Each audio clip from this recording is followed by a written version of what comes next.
another new school, Christchurch. And so I'm extremely pleased that he will be speaking of our policies in the education sector. And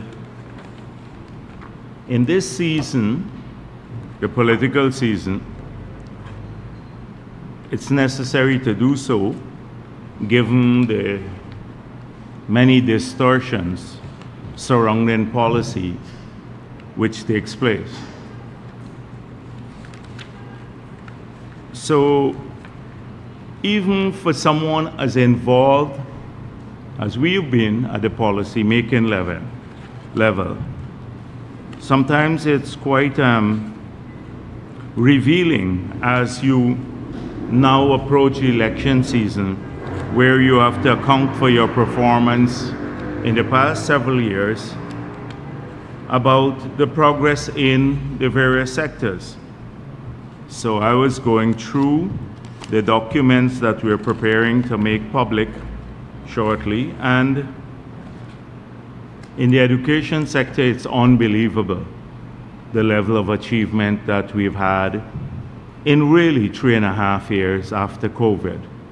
We've been able to commence and complete the rehabilitation of over 100 schools. We have trained or paid for the training for 82,000 Guyanese, 39,000 of those from the Gold Scholarship Program.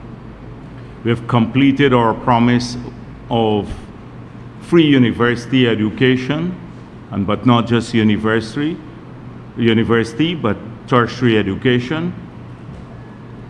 We're now writing off $19 billion of student loan. We've commenced that, which was not a promise we made in 2020, but we decided it would be unfair to have people make these payments when we've announced a policy of free education. So effectively, for those who have not paid over the years, the free university education policy is retroactive because they don't have to pay for those loans. We've announced payment for 8 subjects, CXE and CSEC, and much, much more. We've trained over 5,000 teachers at CPC in these years, and considering that many of these teachers have also accessed the Gold Scholarship Program, the teachers who have benefited from greater training at the tertiary level. This means that their income would also be increased. We've hired 3,000 teachers more since we took office, adding to the complement of 12,000, so we have 15,000 teachers now. And that has allowed us, as I spoke of last week, to have around 12 students per teacher in the classroom, which is a great metric by any standard. And so these are just some of the achievements we've had. We've started rolling out the digital school. We have improved many classrooms. We have smart classrooms. We started working on that. We've improved access in the hinterland by putting in high-speed Wi-Fi in many of those schools. So it's been a 3.5 years of major achievements in the sector. And the commitment has been there, given the increase in resources to the sector, from 53 billion to 185 billion allocated for education. So when I see now the opposition trying to distort what we've been doing, I hope that people will pay attention to the facts, because often in Guyana, people do not pay much attention, or maybe those politically aligned don't pay enough attention to facts. And that's why they make the same promises of things that have already been done, and they often claim or take credit for things that they never had any part of conceptualizing. So last week after my press conference, and I spoke of classrooms, etc., we returned the Because We Care grant. We now want to assist families with transportation. It's not a new idea. We've been speaking about this for the past 2 years.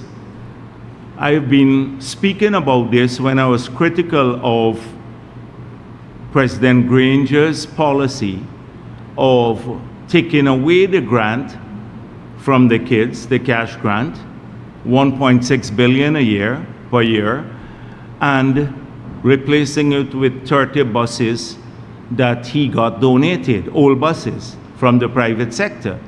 And I pointed out, if you take $1.6 billion per year and multiply by the 5 years he had been in office, they took away from the children $8 billion.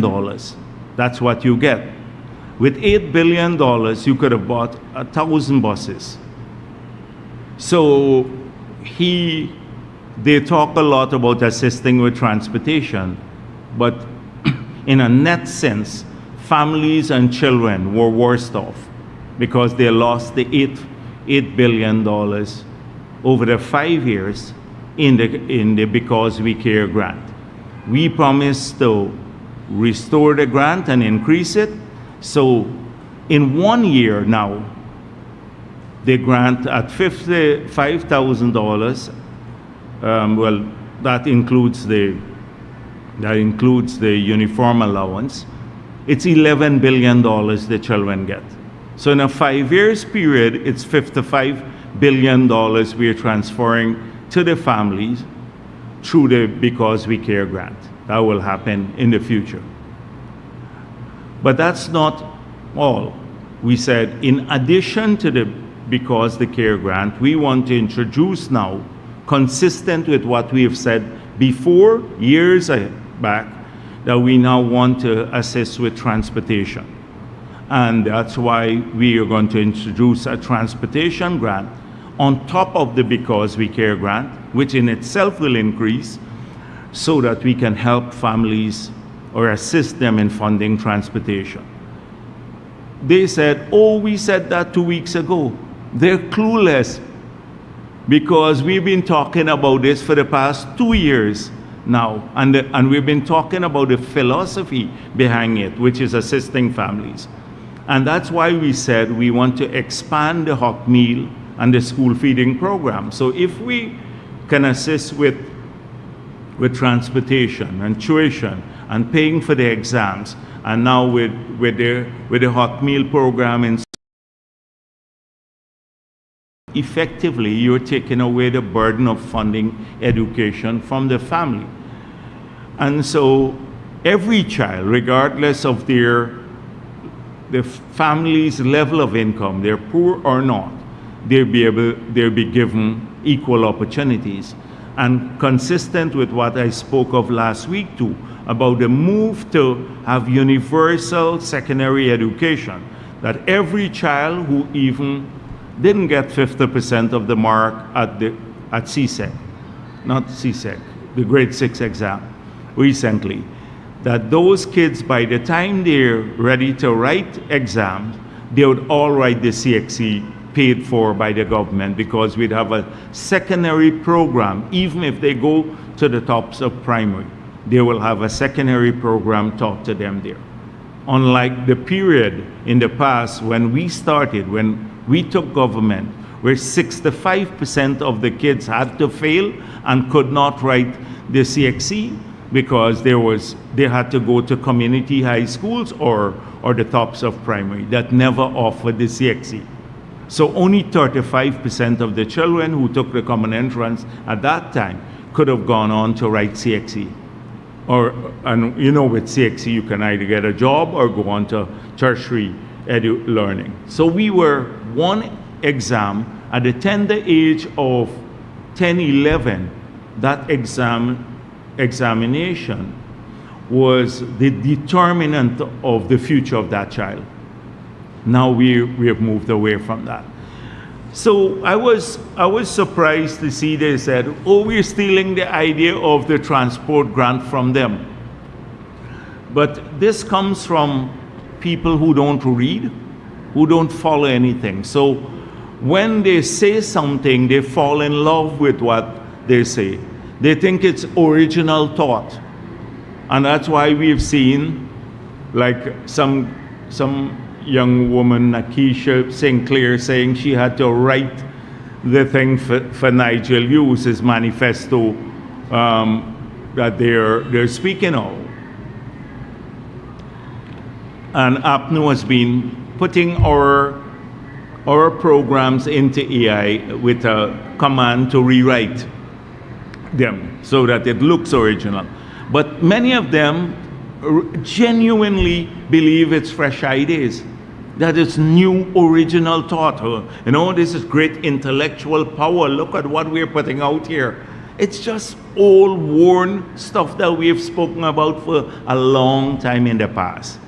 And this is the poverty in policy making in the opposition. They have no plan for and they never had plans in the past, and they had no plan for the future. They have very little accomplishment. So this brings me to, having said all of that, that they should read a bit more.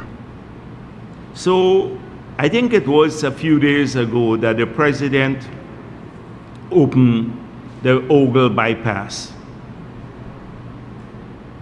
And this has generated some controversy. Patterson said, oh, we've downgraded the project because Edgehill said that the project would have cost under APNU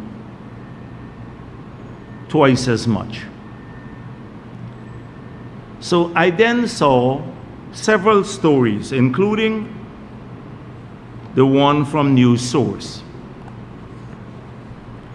It says here, Chairman of the AFC and former Minister of Public Infrastructure, David Patterson, said to suggest that the recently commissioned 133.8 Ogle to Eccles Highway is the same project that was conceptualized by APNU AFC government with an estimated cost of $275 million. So clearly, we built it for half of what they had conceptualized it at. So, consistent with what I said earlier, that they take credit for everything, there have been a whole slew of public comments about how is it that the PPP has been saying that we had no plans. We conceptualized this project. We had a plan to do it, and it seems fair on the face of it. The Speaker News Source has been pushing this. Their supporters have been repeating it. We conceptualized. They take credit for conceptualizing the project. Now,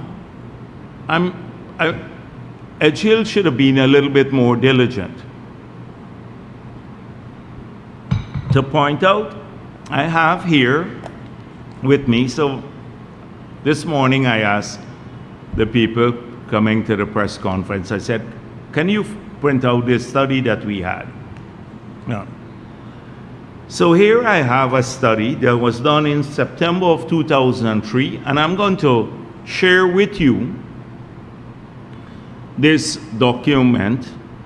There was 4 years into my presidency. They're looking at an alternative southern approach to Georgetown. This is a study. You will see the alignment here mapped out that we studied in 2003. That was like what, 22 years ago? And it has here, this is Ogle, you see the bypass here, coming here, and the Mandela bit coming all the way to the airport. From Mandela, this is the Mandela to Eccles, connecting back. This was there, I'll share the cover with you. 2003, we studied it, we had costs, etc. Why couldn't we implement it? Because, and that's, again, it takes me into a long or a bit of history, the economic history of the country, which I've been asking people to study.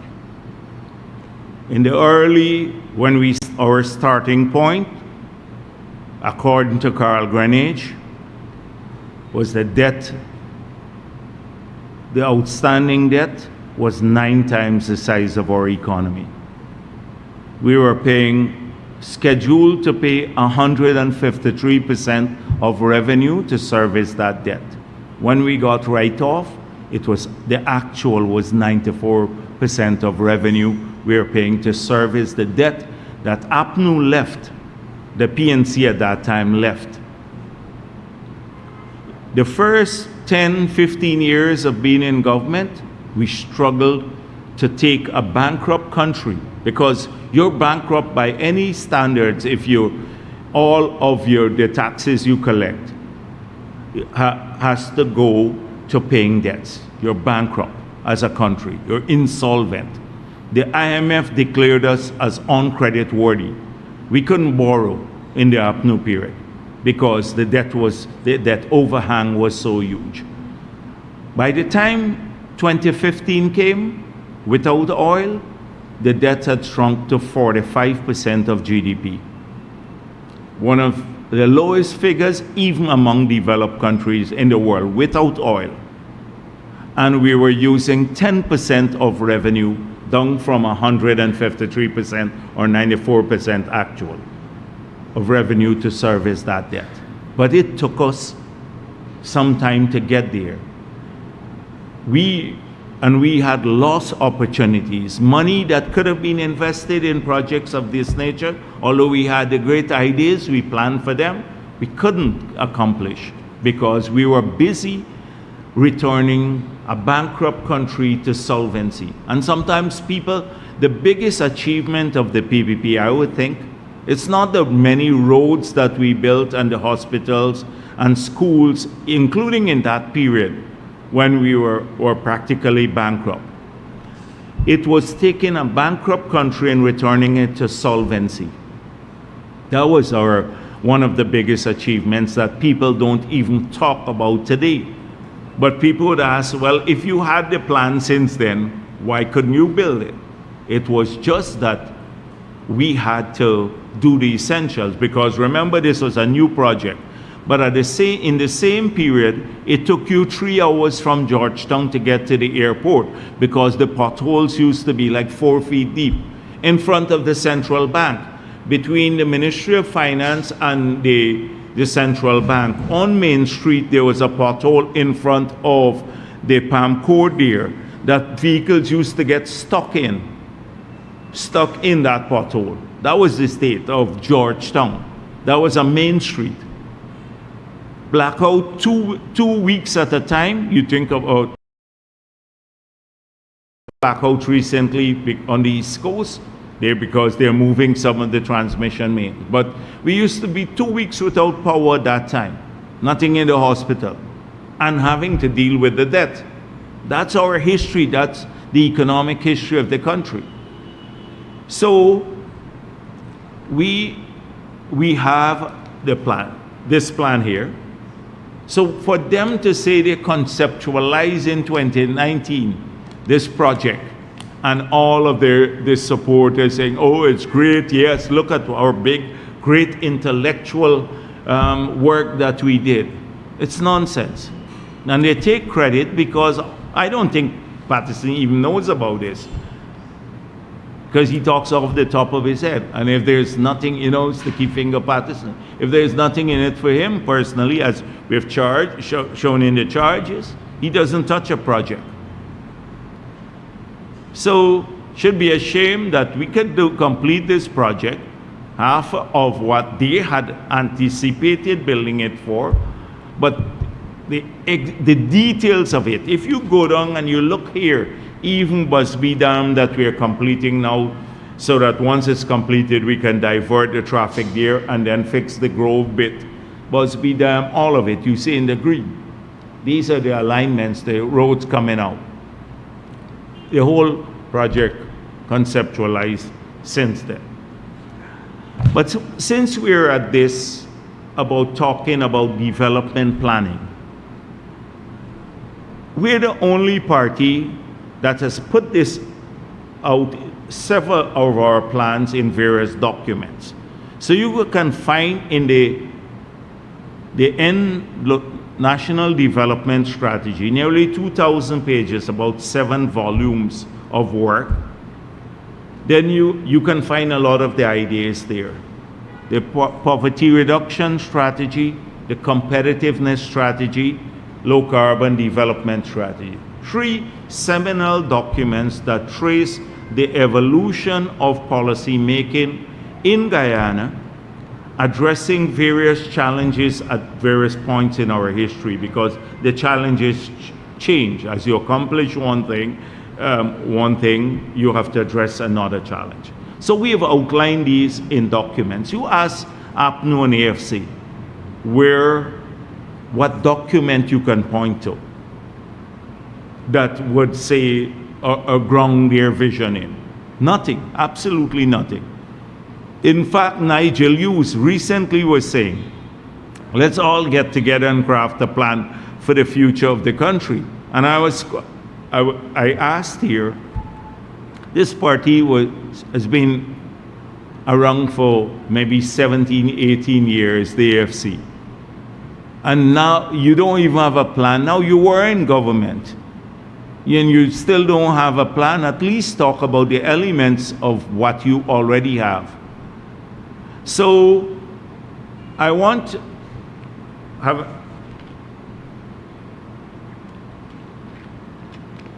to just look at from the National Development Strategy.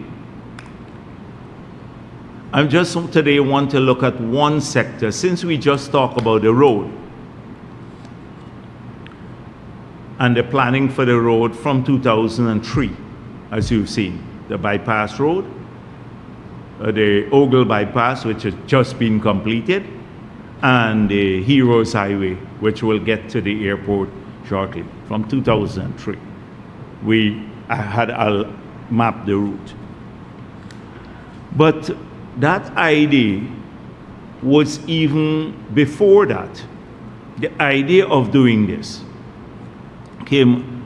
So in 1996, I handed over to Chedi Jagan several volumes of the National Development Strategy. I was Minister of Finance, and I was tasked by Chedi Jagan to work and produce that document, along with members of the government and civil society. We included civil society. The idea of this road was since then, and there are several other ideas. Just thereafter, we were trying to get the entire parliament to discuss the National Development Strategy and adopt it. We went to a conference in Atlanta with Desmond Hoyt, Dr. Jaga and myself, Desmond Hoyt, to talk about how we can work together to collaborate around national issues. We tried to present this document in the parliament to have a discussion. APNU, PNC at that time, refused to engage. So we took a different approach. We said, let's call it a civil society document. Take the original document and invite people from civil society to be part of refashioning the document. So maybe if it doesn't say PPP Civic, they will accept it. So I invited Dr. Kenneth King, who was the General Secretary of the PNC. He was one of the persons who was instrumental in working on this. He subsequently became the ambassador to Brussels, Guyana's ambassador to Brussels when I was president. And he and several others from civil society work with us to refashion the document with the hope that if we gave it a different name, the PNC would engage. They never did engage. But I want to show you, since 1996, and then in the refashioned document, which was completed in about May 1999, I became president in August of 1999, May 1999. It was completed when I was Minister of Finance, and then it was published in November of 2000, so after I became president. And in this document here, it speaks about exploring the rail link once again. So I see people say, oh, we talk about rail. We've been talking about rail and a light rail and a tram system for ages, decades. I want to read some, just little bits. A new highway between Georgetown and Soesdijk will be constructed. This was from 1999. So even before we did this study in 2003, the idea was there to do it.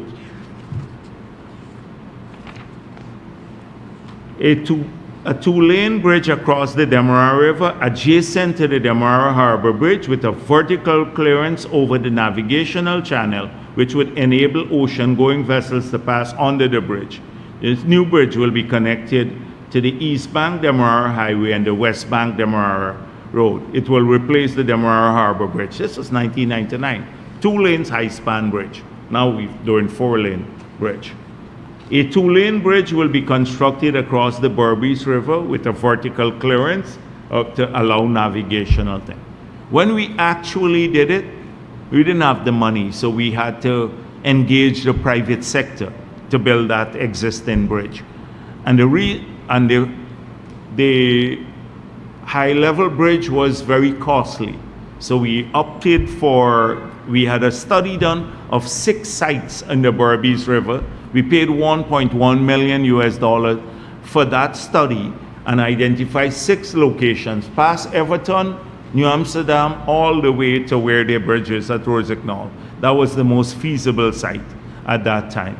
And the bridge was constructed. And with the idea that once we got more money, we'll replace it with a fixed structure. We intend to do that now. A bridge will be built across the Takatu River at Letem. This was 1999. That bridge has been completed. The capacity of roads and bridges between Georgetown and Parika and Timeri and Georgetown Timeri and Georgetown Mahaika will be increased to reduce commuting time. We build the roads out. Now we are planning the highways now. Georgetown to Mahaika, Parika to, the bridge to Parika, we have already done that part to Crane, etc. I can go down the long list of issues here. And this is only on the transport sector. The development of Ogle Municipal and Regional Airport, that's been done. That was 1999, and it says there we'll privatize it. Chedijagan International Airport, extension of the main runway, resurfacing of the runway, apron expansion, we did it. Construction of a 2-lane road between Molson Creek and Oriala, I spoke of that even last week, that we're now initiating that. The rehabilitation of the Quarantine Highway, We now have awarded a contract for 4-lane highway from New Amsterdam all the way to Molson Creek. I can go down a long list. If you see a long list of the project, you get the idea. This is only on the transport sector. This document was produced in 1996 and revised in 1999. So a lot that you see now, we had been planning for a long time to get them done. We did not have the resources because of what I just told you earlier. So not that it pains me. I understand that we have an opposition that's bereft of any ideas. But when they go and take credit, they take a lot of credit for these things because they just haven't read stuff. And I will go, there are about 10 other sectors, and I can come back here and deal with every other sector. What we're doing now, how we've situated these in the past planning efforts at the national level. So you're underpinned by a long-term vision. A country can only develop if its policymakers have a long-term vision of the country. And they match that, they accomplish it based by matching the resources they have to ensure that you don't damage public finances. So in spite of us funding all of these things now and accomplishing what we're set out to do years ago, our public finances are the strongest they've ever been because the debt to GDP ratio now has fallen to less than 16%. We're using 5% of revenue to service debt. Our revenue has grown considerably, so our public finances are stronger, although we have this massive infrastructure rollout that's transforming our country in every area. And we're doing this in a very deliberate, thoughtful way. This is, you ask Norton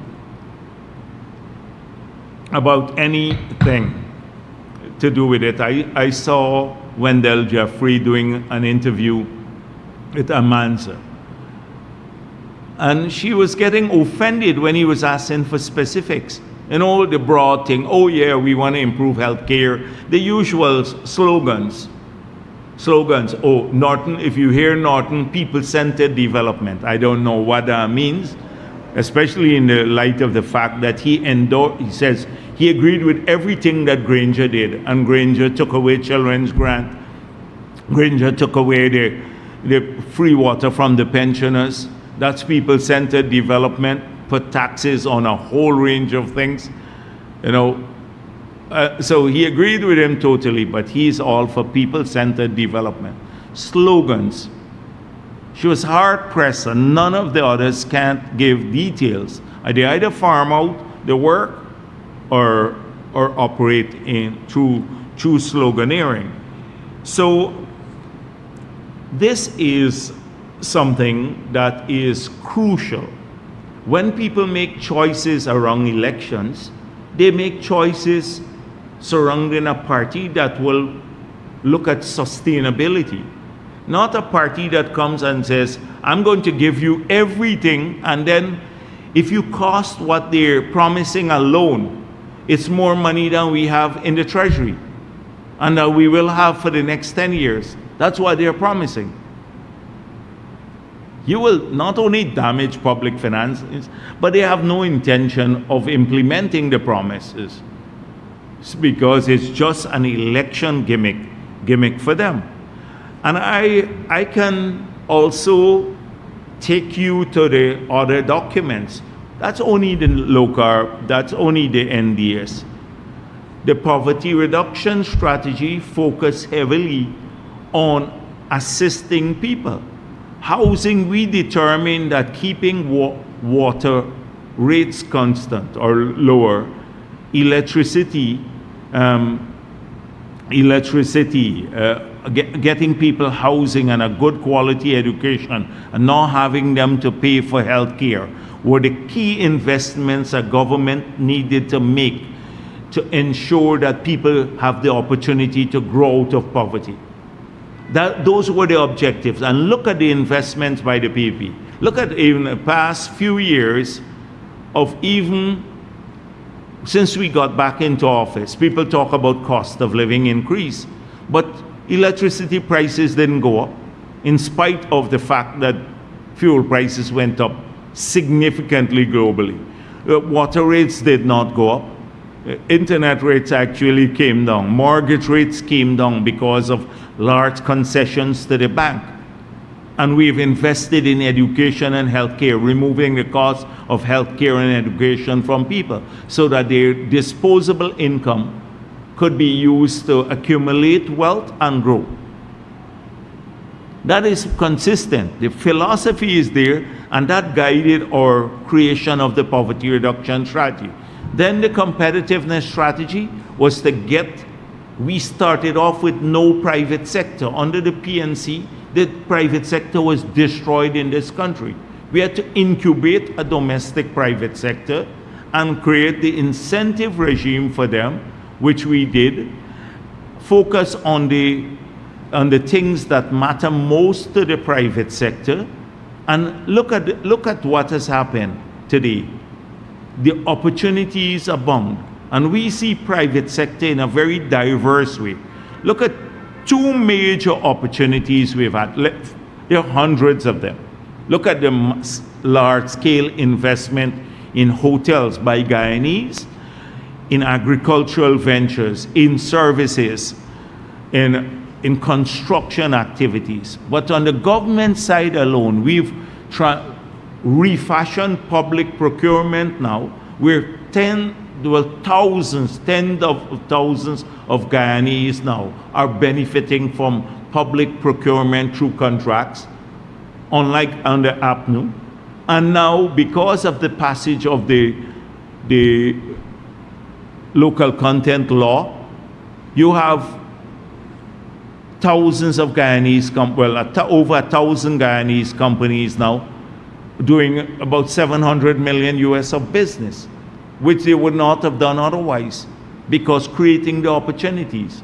And largely because of, again, a vision that we needed to create wealth at the domestic level, and we need to support the creation of that wealth through small companies. That's why we've said in the next term we're opening up 100,000 acres of land for small farmers and others, more land for the miners. We're going to support manufacturing and processing through the hubs that we create, the innovation hubs, the support hubs, the development bank to make zero interest loan to small and medium scale business so they can grow. It's all consistent with a plan. That's why we have refashioned the whole incentive regime, the taxation regime in that matter. So that's guided again by a philosophy which is enshrined in the competitiveness strategy. And then thirdly, and then fourthly, because that's a fourth one, the low carbon development strategy. A whole new challenge of sustainability, keeping our country safe, getting our assets to earn resources so we can invest in creating green jobs, creating green energy, a green energy mix, and adaptation, which is managing water.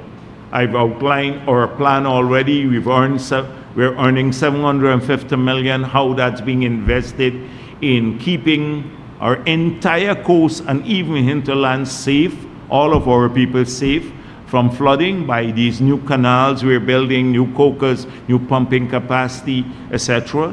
That would prepare us for these changes. I don't want to go into great detail there, but we're guided by frameworks.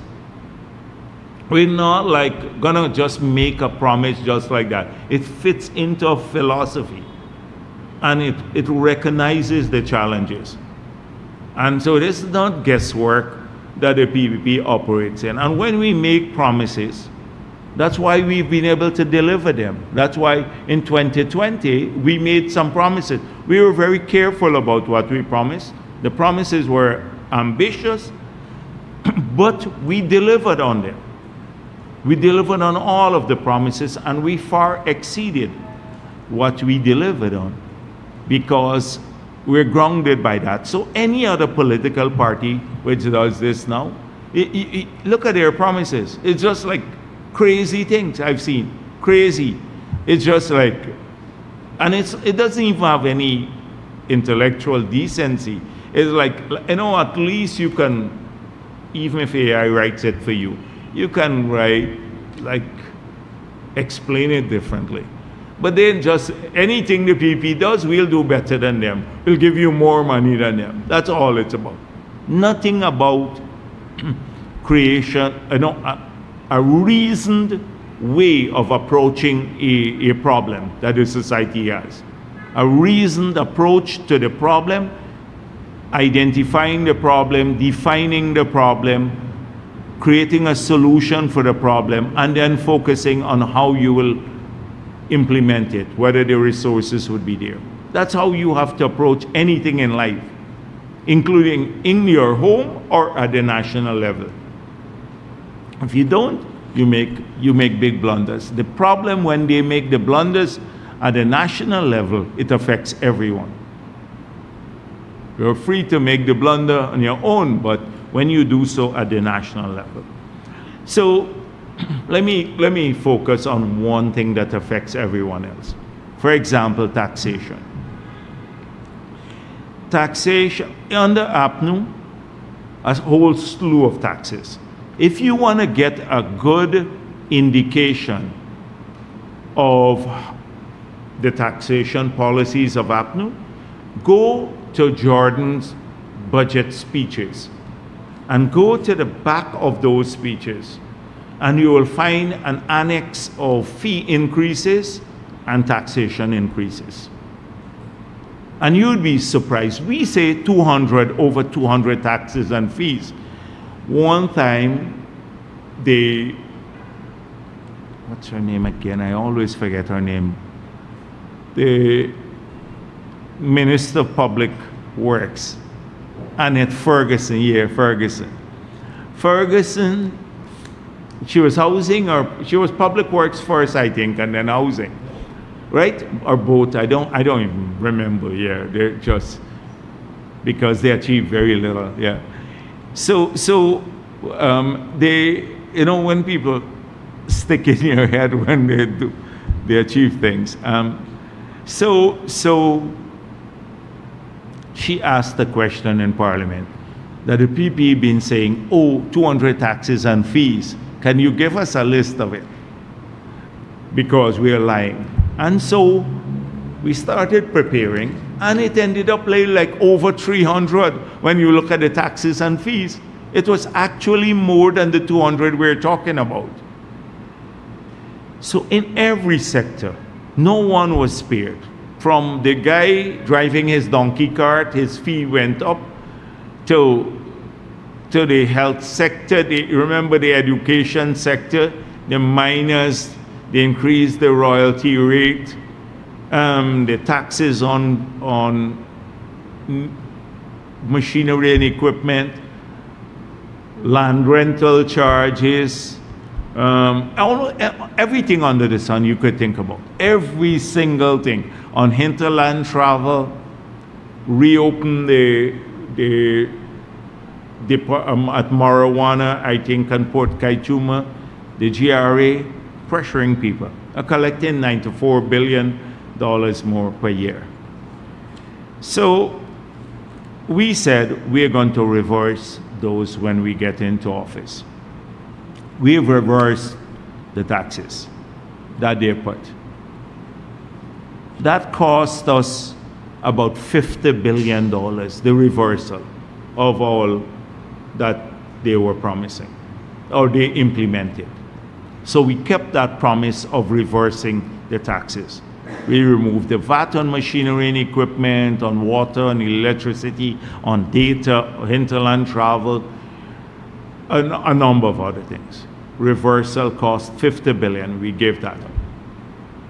The cost of living support alone on using the old freight rate to levy the duty at customs, also we gave up billions of dollars, because when freight prices went up globally from one container, $3,500 to ship it, to $20,000 to ship the same container, we were using the same $3,500 to levy the tax on. So if it's a 10% tax, it's levied now not on $20,000, because it's cost, insurance, and freight, CIF value, that you levy it on. We use the old freight rate so that it wouldn't push up the costs or the taxes. People wouldn't have to pay more high taxes.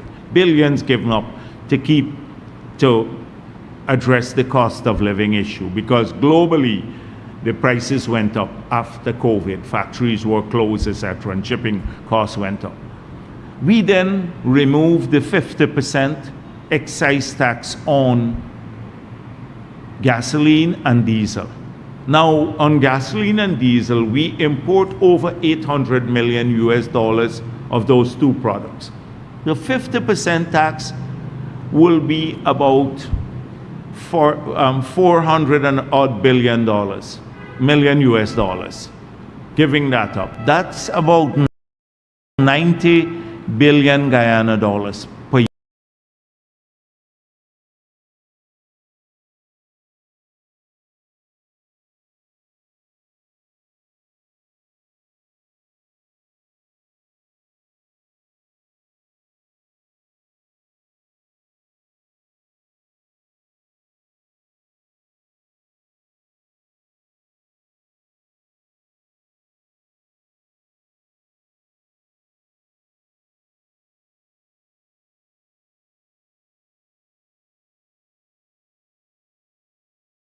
year. And from 2020 to now, the first budget that we've had to 2025 budget, we haven't increased a single tax. We have not increased a single tax. You check the budget. I confirmed that again with Ashley today. That's a promise. We kept our promise. We promised to reverse what they had put in place. We did it. It cost $50 billion. In addition to that, we also gave up a lot of taxes to abate cost of living. And then we fulfill our promise of no new taxes in the 5 years. And we fulfill it on taxation. But in addition to that, what did we do that gave up more benefits? We could have just said no new taxes and leave everything as they are. We dropped the income tax rate, the personal income tax rate, from 28% to 25%, and from 40% to 35%. Now you remember APNOT carried those rates up. So we dropped the income tax rate for personal tax payment, apart from no new taxes. So all Guyanese would benefit. So more than 100,000 persons will benefit from this. We increased the threshold for not paying taxes from $65,000 to $130,000 per month. So under APNU, if you were earning $66,000 per month, you started paying taxes. Now, under our government, if you earn below $130,000, you don't pay taxes. That has benefited thousands of people more. So we doubled the threshold and gave up revenue there. So we have introduced tax credits for several things. Insurance and life premium. If you're paying, you take out insurance, etc., you can deduct it. We have now introduced an allowance for children up to $10,000 per month that is deductible. Two kids if you have. So that's up to $20,000 a month. You can add to the non-taxable threshold to not pay taxes. We have made up to $50,000 of overtime per month tax-free. So you add that to the $130,000. You can, if you are overtime, you have another $50,000 that you can add there, which takes you up to $180,000 per month, which becomes tax-free. And then we said, if you're working a second job, because we want to encourage people to do that, we have labor shortages. The second job, you also get $50,000 of the income from the second job tax-free. So all of these, much more we have done. Apart from no new taxes and reversing their taxes, we've also introduced tons of benefit. Then what else did we do? We made a promise that we'll remove the corporate tax from education and health. So any investment by the private sector now in health and education, they don't pay any corporate tax. So now a lot of people can invest. Public investment in these sectors are growing rapidly. The people are saying the schools are getting nicer than private schools, and they will get nicer. The hospitals are going to get nicer than private institutions, so they have to upgrade too. And they would have to specialize. But now those people have an incentive to upgrade and to lower costs because they don't have to pay corporate tax, which is a promise we made. We kept that promise too. So even on taxation, yeah, I can go down. I have a long list of items here. For example, construction industry. We removed the VAT on building cement, sheetrock, concrete board, on a lot of construction material coming in. We removed the VAT because if you're selling a residential home in properties, you have to pay VAT. We removed that. That would allow the lowering of costs to people.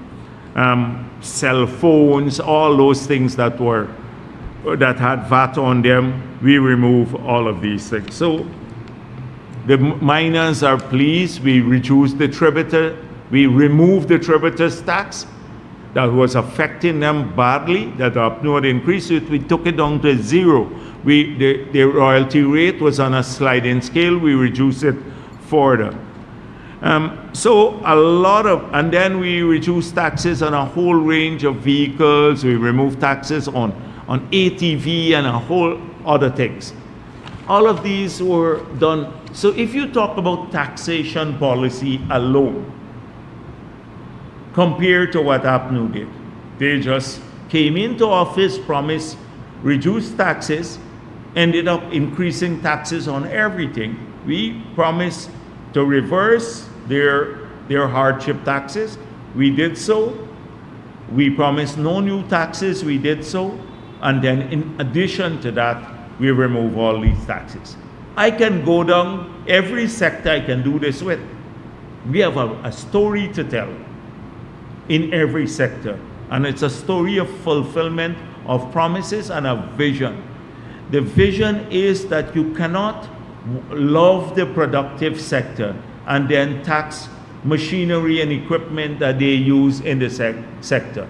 You can't want manufacturing and then put a VAT on the factory that the people import to create jobs and to expand manufacturing. That I don't know what philosophy was driving APNU. What philosophy drove them to put taxes on basic food items that were not there before, if they were so concerned about poverty. So that's on taxation. And all of this is just to talk a bit about the differences between the contesting parties.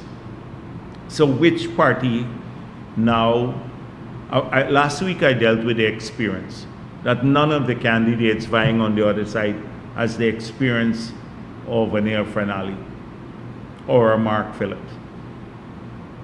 None of them. And And it will take them a very, very long time, given their mindset, to get the experience of these two gentlemen.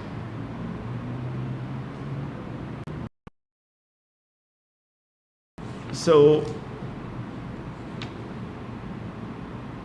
I just wanted, maybe I should deal a bit with that first. So what this week struck, something struck me a lot, and maybe I deal with this one first.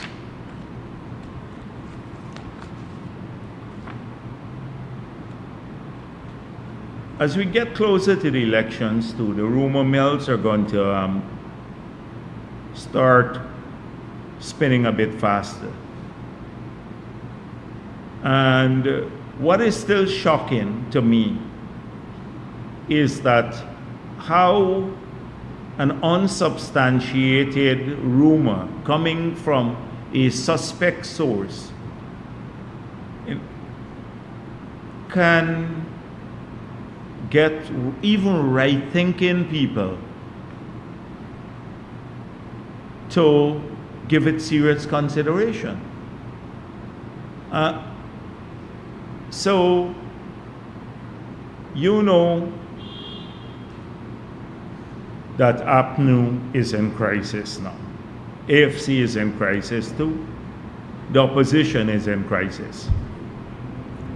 They have sought to come together, not around policy, but around sharing positions that they haven't even won as yet.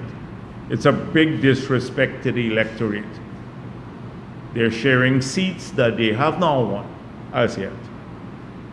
You know, you get 65, I get 35, 25, etc. They've even gone beyond sharing seats in the parliament to cabinet positions,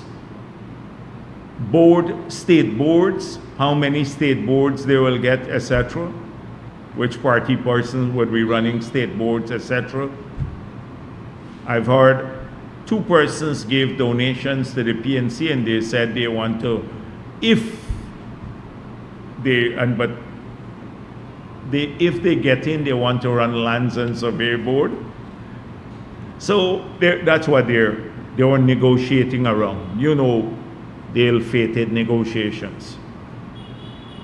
But clearly they understand, because they're not stupid people. They understand what is staring them in the face, which is a defeat. And they're panicked about it. They're terrified.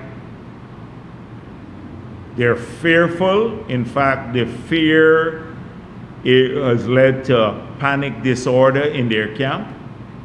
I think you had a psychotic break. They're suffering from psychosis now.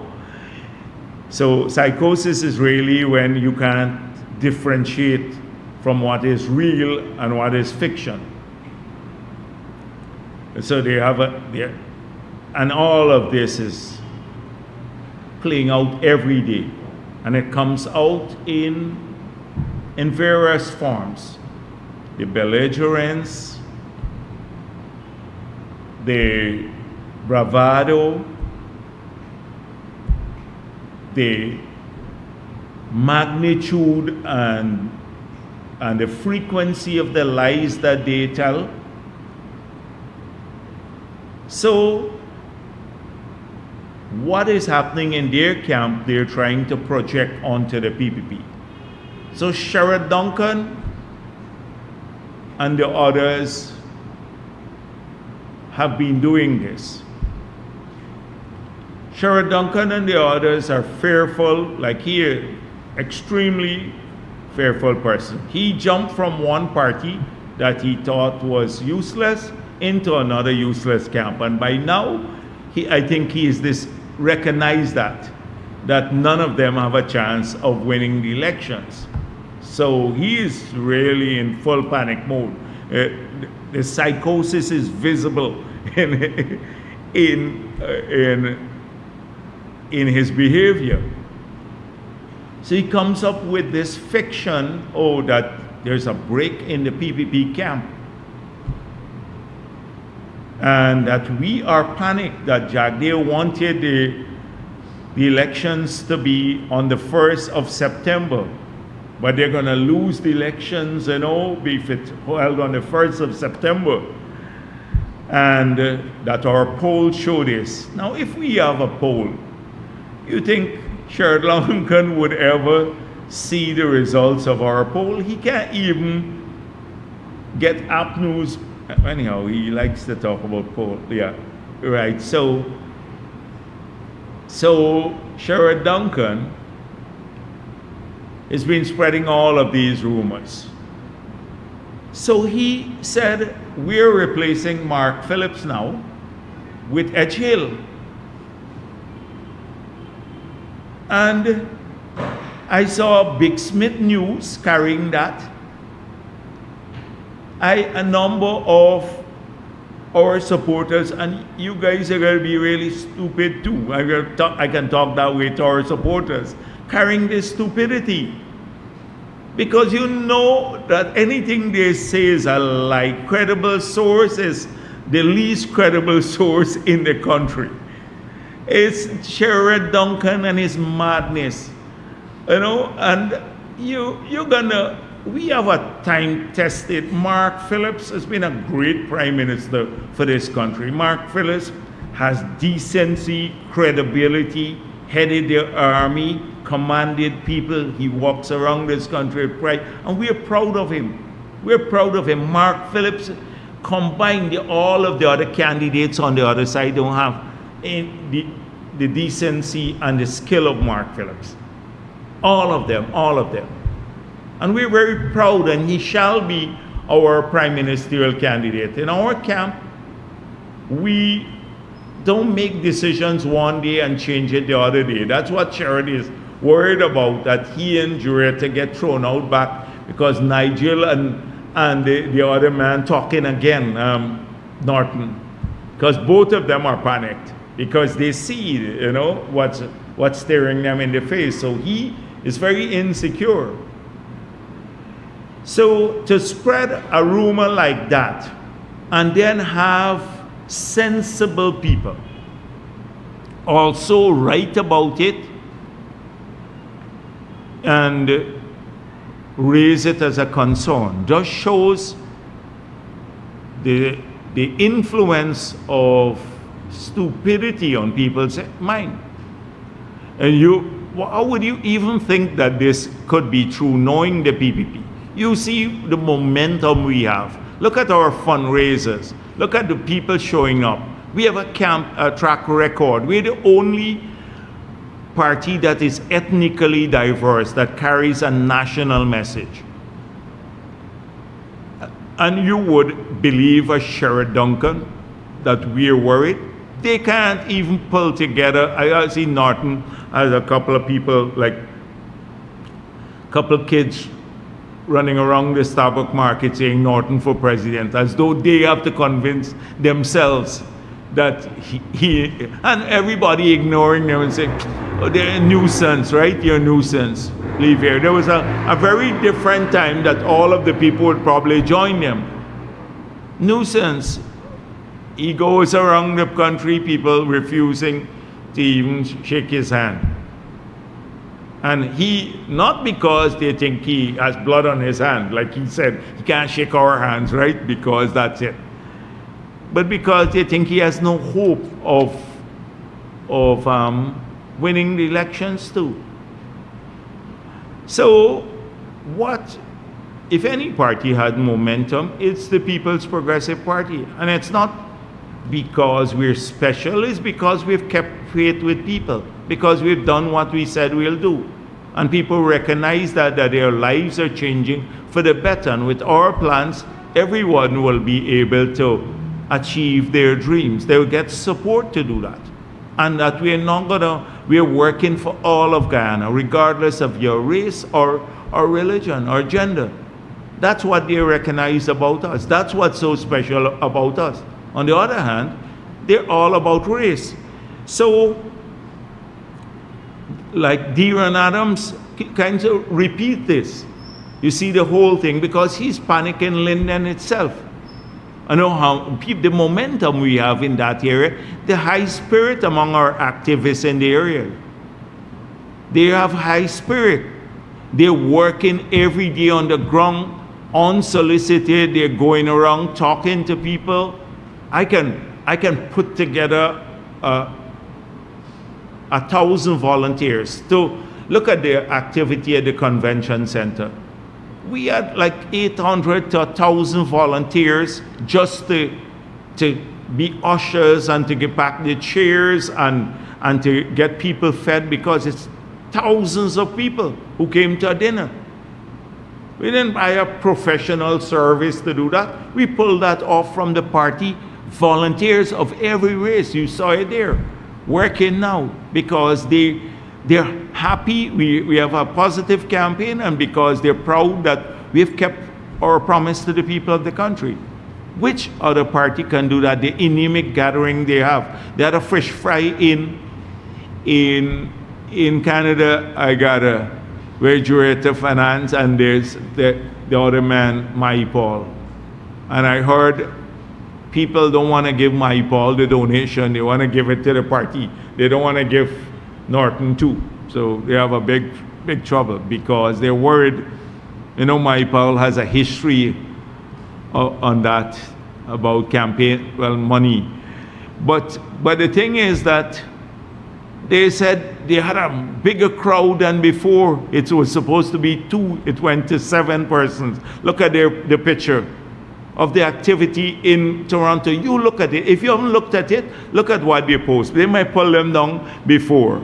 They talk about momentum. About 10 people just my Paul dancing and stupid. Nobody pays attention to them anymore. So what momentum they have, and who are we losing to? So that is why they will resort to these rumors, and you should expect them as we get closer to election. You remember on the election day in local government election, they were spreading rumors about the boulevard, how we were selling out people land, telling the vendors in Georgetown we'll throw them off the street if we won the elections. Rumor mill. And these racist, having said that, let me say, I need to give a shout out to my friend Burke too. I haven't spoken about him a long time. So last week I said, you know, the criminal charges, he's guilty of criminal conduct, extorting businessmen. So normally he gets hot under the collar and runs on the social media immediately the same day to respond to me, a long 2-hour response. So somebody said to me, he took from Thursday, he went on Saturday to respond to me. So I said, something is wrong with him. He must be sick or losing his stripe. But then I heard he didn't pay for his Wi-Fi bill and he lost his internet. So then on Saturday, he went outside of a place in Brooklyn and connected a free Wi-Fi to respond to me, So take care, Burke, pay your bill over there. You can respond to me faster. So coming back to the main issue,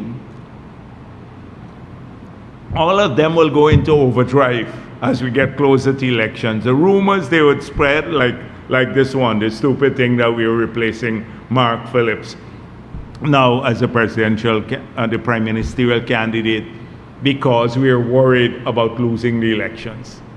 Mark is an asset to this party. Mark brings great credibility to our list and to our ticket. He combined with President Ali, they have experience and the skill to lead this country compared to anyone else. So I just want people not to be misled by these rumors, particularly a couple of people who contacted me from the party. By now you should know that these are app news sites that will say anything. Let them give the people who believe them the Kool-Aid, because they've done that to their supporters all the time. Lie to them over and over and over. Sandy pointed out how they lied to their supporters, the vice chairman from Region 4, about winning the elections. They continue to carry that lie. They will lie to their own supporters every single day. And please don't get sucked into that sort of politics. So I saw Norton saying Granger will never endorse PPP. Jagdeo going mad. Now, I want to read you what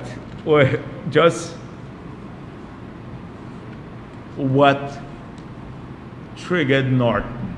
Now, Norton, I was joking. I know Granger will not support us.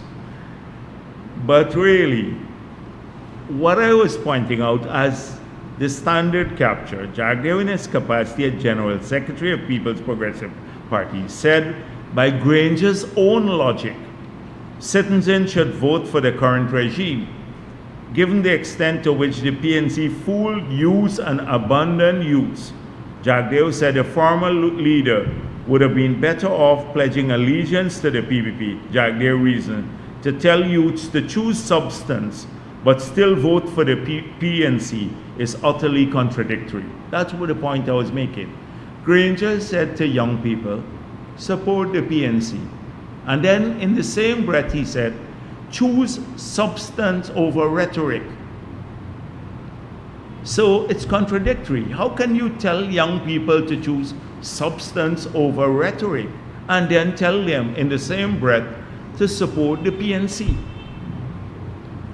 And if you want to talk about how the PNC has treated young people, listen to people who campaign hard for them.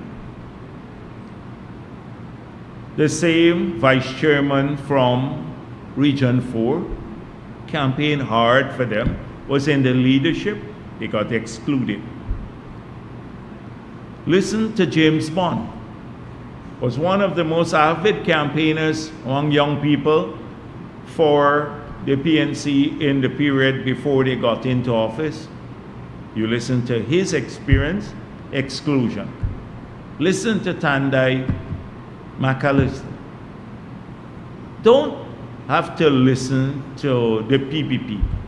These are people who work diligently for their victory in 2015, who told young people on their behalf that they will be given opportunities, they would play an important role in the government. All of that was false. They were lying to young people. I remember Dalrymple. This was a strong PNC family their whole life. And we were talking, because in opposition, this family, and they said to me, we made promises to a lot of young people who live in the Camberville area.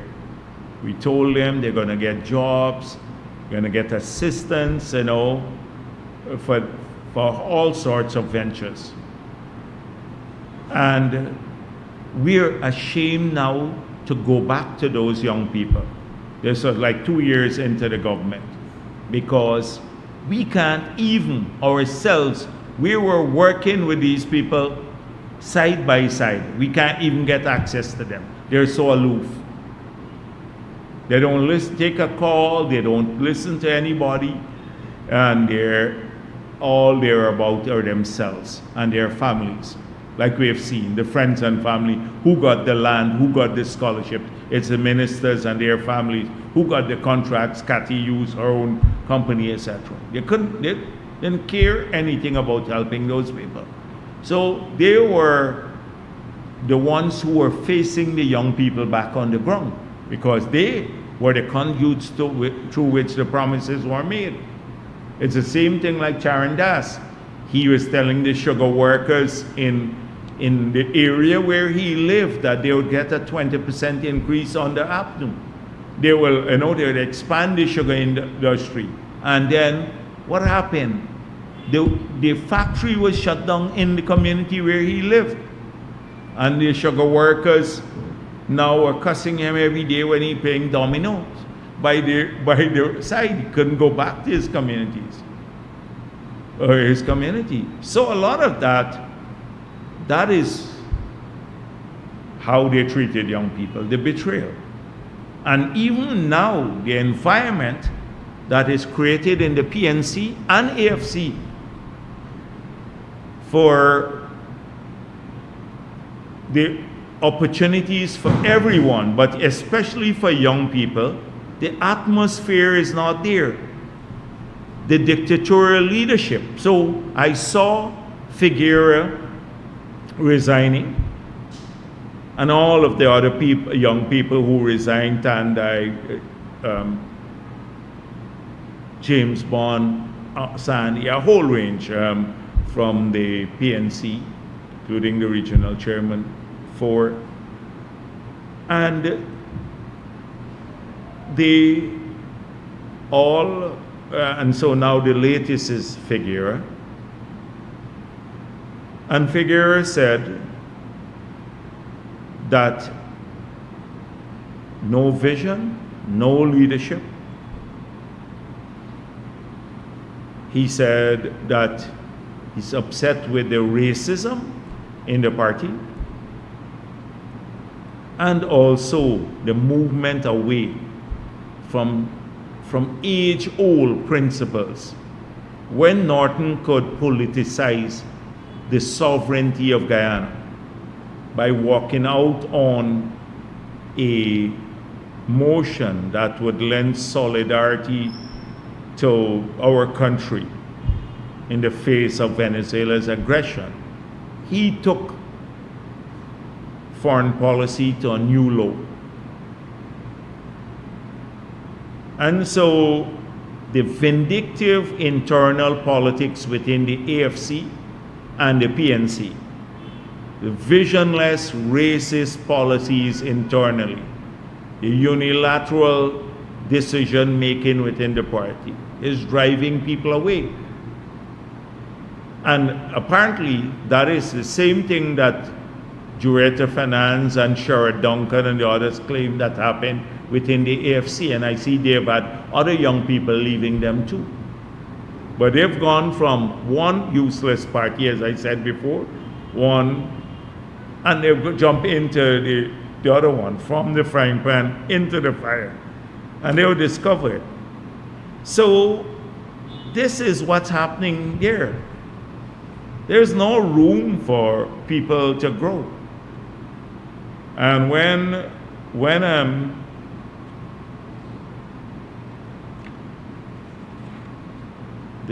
what's her name again? I didn't sleep much. From Berbice, the main activist from Region 5. She's in charge of policy making, their chief scrutineer. Carol Joseph. I heard Carol Joseph is the chief policy maker. Wait until the Jureta Finance and Sherrod Duncan, they have to deal with Carol Joseph. Already I see they have an internal problem there, that big fissures in the party, that these new people just coming in and they want positions in the party. Watch what will happen. Sherrod Duncan is talking about cracks in the PPP. They have like not fissures, they have like, what's it?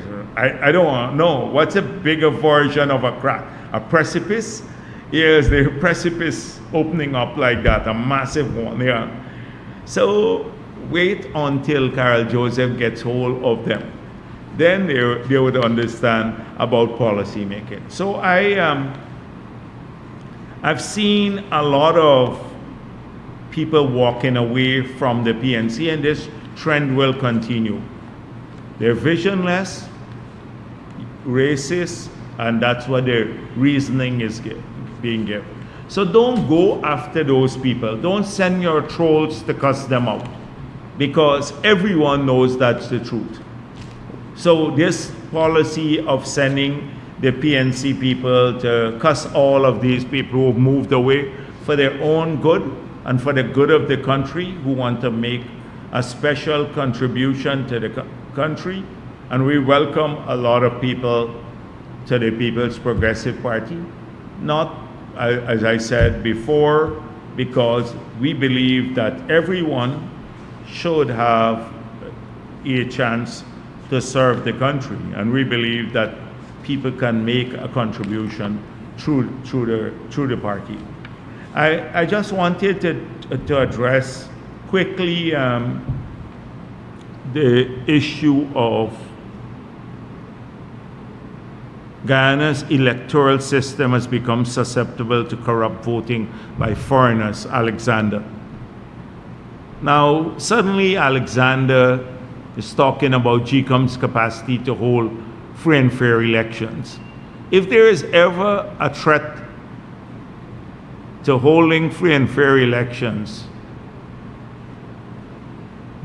to GCOM from anyone, it would be the PNC cabal that is in there. That cabal has, in the 5 months, that cabal has or sought to support the rigging, and that cabal is already seeking to undermine the preparations for the elections. They will not succeed. I'm pleased that the Carter Center is coming also to observe the elections. There'll be several observer groups, and Vincent Alexander and the others, through their worn arguments, will not be able to undermine the preparation for the elections. So he said corrupt voting by foreigners. I don't know what he means by this. He was talking about some people, Guyanese, who, and very small numbers. It's not like a lot of people. Small numbers who have lived here for 40 years, 30 years of their lives. In some of the Amerindian villages, when a child is born in some of these villages, the child doesn't get registered. Because, if you're born in Georgetown or on the coast, then you have to fill up the form, the hospital helps you, you register the child. They're living all their lives in Guyana. Some of them are even working for the government. They don't have a birth certificate. They don't have any document to show. They're born in our country whole lives, but because their mother or father couldn't register them in a village, say in Baramita or somewhere else, they're our people. He is opposed to them. I'm not talking about people coming from Venezuela now. He's opposed to them getting their birth certificate. And not many of them are on the list. If you look at the growth in the list, it's small numbers. It's just a small number in these communities. But, for example, 37,000 people in Region 4. And in some of the outlying regions, it's 3,000, 5,000 people from 2020 to 2025. But he's opposed to that. They will make every excuse to paint the picture of that the PPP is trying to rig the elections in the future. We have a tough system. You have to run a gauntlet of checks before you get a ballot. We have presiding officers with a folio with your picture on it. We have the polling agents of all the political parties sitting in that polling place. Some countries don't have that. They count the ballots at the place of poll. It's not electronic, it's paper. So, and you can only vote here, even if you're on the list and you're abroad, you can't vote. You have to present yourself in the polling place where you're registered to. So I would say ignore all of the noise coming out from people like Vincent Alexander. They've shown that they would stand on the side of unrighteousness or on the side of people who've been trying to subvert the elections. I just wanted to deal with that. I have a few things more, but I think I'm going on a little too long already. So maybe I'd leave those for another time. So I'm going to start increasing the frequency of my engagement as we get closer to election. It takes too long to respond to these guys now. I need to do a quicker response. So thank you very much. Dr. Jagdeo Sherbrother with Kiteshare News. Sir, is government still safe enough to pump revenues or US dollar into the sector without oil revenues present, if you understand what I'm trying to say? Safe? Yeah. What do you mean is it safe? Possible? Could we pump the oil revenues that are coming into the system to stabilize the dollar?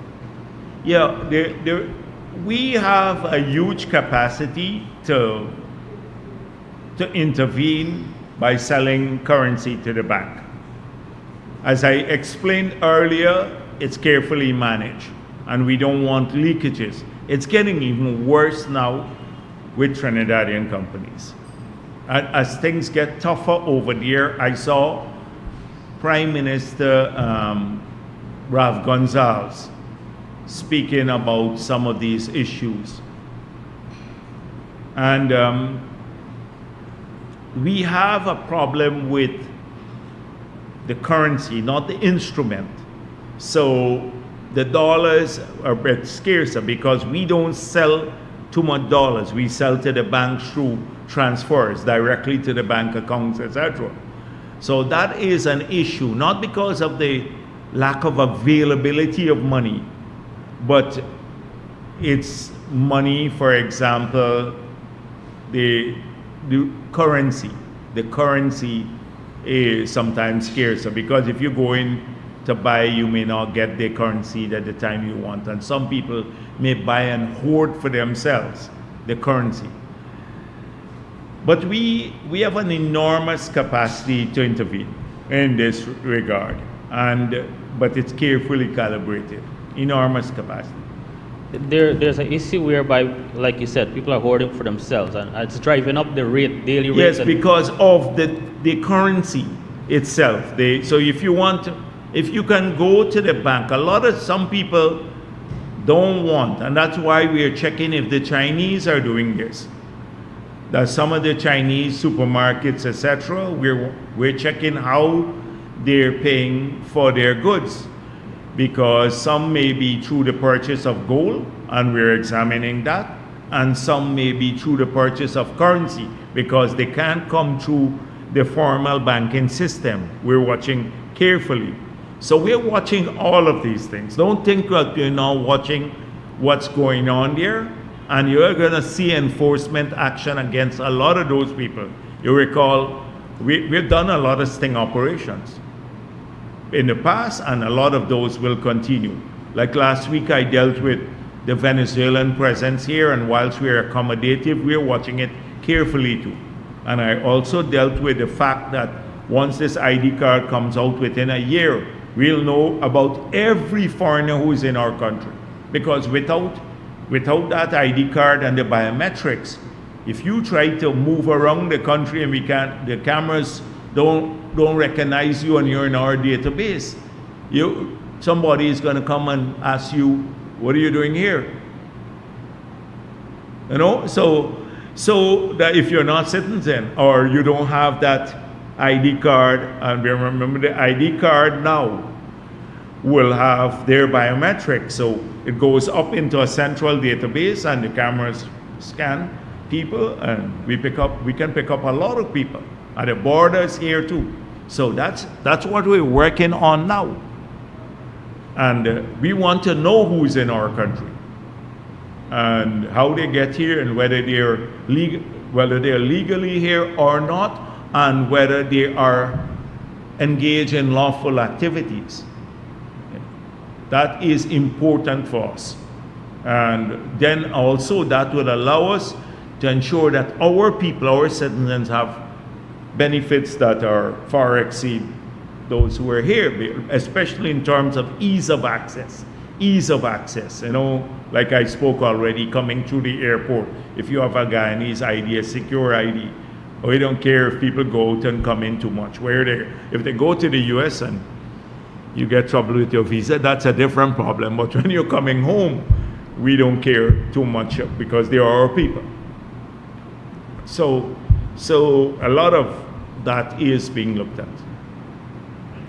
Good afternoon, Vice President Jagdeo. Michael Rodriguez for Daybreak News. No government in the world has had 100% perfect deliverance in different policies. Fortunately for your administration, it seems to be 80% of your policies are advantageous to the citizens of this country. You mentioned something earlier that is worrying. Giving assistance for transportations for school, which will obviously mean you're facilitating a public transportation system that has been responsible for moral decay. No. If you need to follow what I spoke of this last week. So I don't know, I think you fell asleep at the back there. Right, so what I said, we're not inclined to invest in school buses. That's what we're talking about, except in some communities, like in which we continue doing this. So on the highway, for example, where transportation is very difficult, or in many of the, like the mines in Linden and some of the other communities, the Amerindian communities where long distances, we will buy a 30-seater, give it to the village or give it to different people. We have done this in the riverine areas too. We'd invest in a school boat and give it to the community, they manage it. We'd help with gasoline sometimes. But we're more inclined to give people a grant to offset some transportation costs, the families.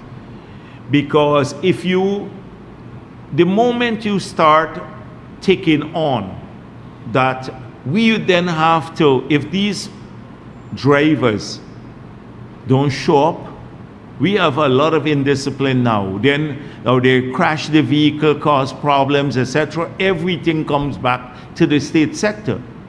And I don't think we have limited capacity to do that in the state sector. It's better not to do something that you then create problems for parents, etc. So a combination. We're not undertaking to do that because I've seen the failures.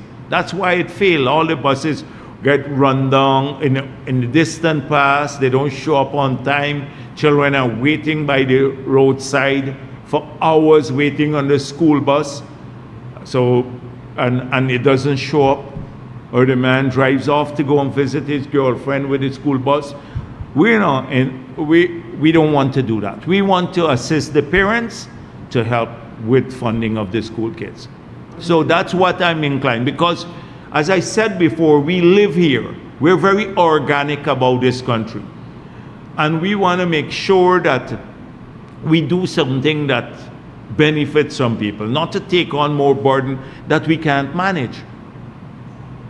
Now take on a burden that we can't manage. Wouldn't it be more advantageous, Vice President Jagdeo, to revamp the public transportation system itself that would see all Guyanese benefiting from a better I spoke also, experience? so you saw, I mentioned in the LCDS about rail and what we have done. Since when I was president, we examined that part about the rail, light rail, but from Golden Grove to Diamond, and also a tram around, electric tram around the city. So you can move people up and down there from that corridor, which has a very populous, and then they jump off, park, and then jump onto a free electric tram, and that comes around the city and drop them off at different points. That is still something that we are examining, whether it could be implemented. So the public transport along that line, but not a public bus transport. And then a lot of people more owning their vehicles. I understand people are saying too much congestion on the road, so maybe public transportation should be used. But in Guyana, you have to examine also whether people are prepared to come onto public transport and park their car at home. So a lot of the feedback we got, a sentiment survey we did, is people said, no, I don't want to go and come off at a bus stop and wait again. They want to drive in their car and come to wherever they're doing business. So we did sentiment surveys already. So we don't want to run too far ahead of the population and what will get major uptake. But clearly, your point is well taken, that public transportation can help to alleviate traffic problems, and especially if it's cheap or free. And eventually, that is why we're thinking about the tram and the rail, but those two to cover these populous areas. The traffic jam on the other communities will, and by the way, the Linden-Susdike Highway, Jalgiro and Adams, is also in the LCDS. He said they conceptualized that, repaving the road. But in the other parts of the country, with the expansion of the road network and given the population, we shouldn't see that amount of traffic jam, except from about Mahaica on the East Coast, well, maybe from Golden Grove, because beyond Golden Grove, the population is smaller. From Golden Grove to the Diamond Corridor, and then on the West Coast, that's where we get low traffic jam. Jagdeo, over the years, the governments that you have been a part of have been able to boast of your development and how you have been able to develop Guyana. But you've also attracted some of the biggest thorns. Not only attracted, but created some of the biggest thorns. We're talking about the Nagamutus, the Kemraj Ramjatans, now criminals, smugglers, fraudsters like Azadine Mohammed and Mark DeFrance, Dr. Mark DeFrance, who still is a working member of the Georgetown Public Hospital. These are all,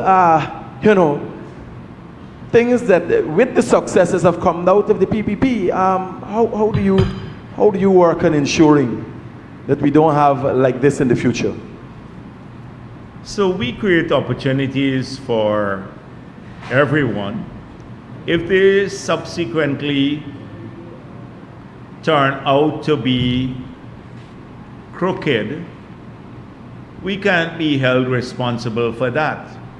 So let me say Mark France was never a member of the PPP. Might have gotten a scholarship to study medicine like many others a long time back. Thousands of others who got scholarships to study medicine.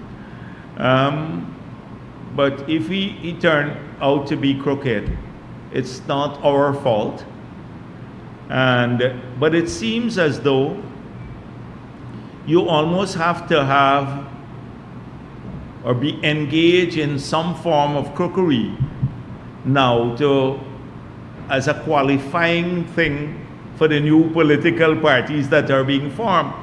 When I look down the list of the new parties and I checked across, all of them have either committed fraud or criminal acts or are hustlers looking for money. A lot of these people, and you look at them independent. I don't want to analyze them here today again, but just look and you will see it's a hustle. Election season for them is a hustle. A lot of them believe that they've seen the success. Like if a one-man party, like what NFA, what's they call him? The man, what's his name again? The people who don't make any significant thing. And under the APNU coalition, who got a seat in the parliament? Not WPA, there was a one, Keith Scott, NFA, yes, Keith Scott. When they don't make no impression on me, right? So I forget that. My brain filters them out. Keith Scott had no constituency. Keith Scott had a single person party, one-man party, like Anog now has become like a one-man party. Ralph Ramkaran left, Timothy Jonas left. These are people that had some credibility, decency. They seen that this is a criminal move on the part, and I think it's dictated by money. And they're gonna collect some money, maybe. And so that is what's happening. So when they see that, oh, there's a possibility if I form some coalition that the people of the country may give us a few thousand votes, and sometimes you don't even need more than 3,000 votes to get a seat, like what happened in the last elections. And I'll get into the parliament. I'll be given a seat in the parliament. So it's a little hustle now. And they think, like some of them have approached the PPP, and they think they're going to come in and get a promise. Nobody gets a promise from the PPP. Not even the current ministers don't know whether they will be in the new cabinet. Nobody has come to us. We don't promise seats or any position before you've gone to the voters. You don't have any respect for people. You haven't even voted as yet, and you're sharing out what they haven't given you. We don't do that. So I think they don't link around us too long if they're coming for the wrong reasons. They go to someone else, the other side, that can make promises to them. They don't linger around us because we have not promised anyone who's come to us any position, guaranteed position. So you have hustlers all the time. And criminal types, yes. So, yeah, you mentioned the Mohammed. I didn't want to. Jagdeo, lastly, the Americans have identified, through their congressmen, identified how much of a threat Azadine Mohammed and the Mohammeds are by their association. At least the Americans must have had intelligence to suggest an association with the Venezuelan, even calling Azadine Mohammed Maduro puppet. The president, no less than the president of the Cooperative Republic of Guyana, has come out and spoke about this threat. This individual has been sanctioned, is accused of smuggling gold, accused of racketeering, smuggling, and a number of different things. The PPP supporters are reaching out to me and suggesting they're getting mixed signals, because if this individual is a national threat, how every day people getting problems for traffic offenses, or rent, or for the car, people ended up in jail. Baby Skello was in jail for blasphemy, but Azadine Mohammed is allowed to roam free in this country while being called everything but good by the PPP. I didn't want to waste my time today again with Mohammed. But really, I think by now more people are understanding more about the Mohammeds. And that's the reason why he is hiding from public scrutiny. So everything about him is curated. They take the images, Photoshop them, and then post the images. They take the videos and cut them and post them on their pages. And then anyone else who comments on their page, they delete the comments or block the people, so you only get positives. It's a carefully curated image to mislead. And the media in this country, you're asking me about it. The media in this country, or a significant part of the media, is complicit in this because they believe that somehow he may cause a split in the PPP votes. So the entire opposition media and the commentators have covered up for him and given him a free pass. Now just imagine a person vying to be the president of Guyana and has no press conference so far. I saw Amanza Walton engage with the press and then said, we're not taking questions, but at least she read out a statement, engage in the press. And everyone was harassing her, and rightfully so, because she invited people to go there, and she did not want to take questions.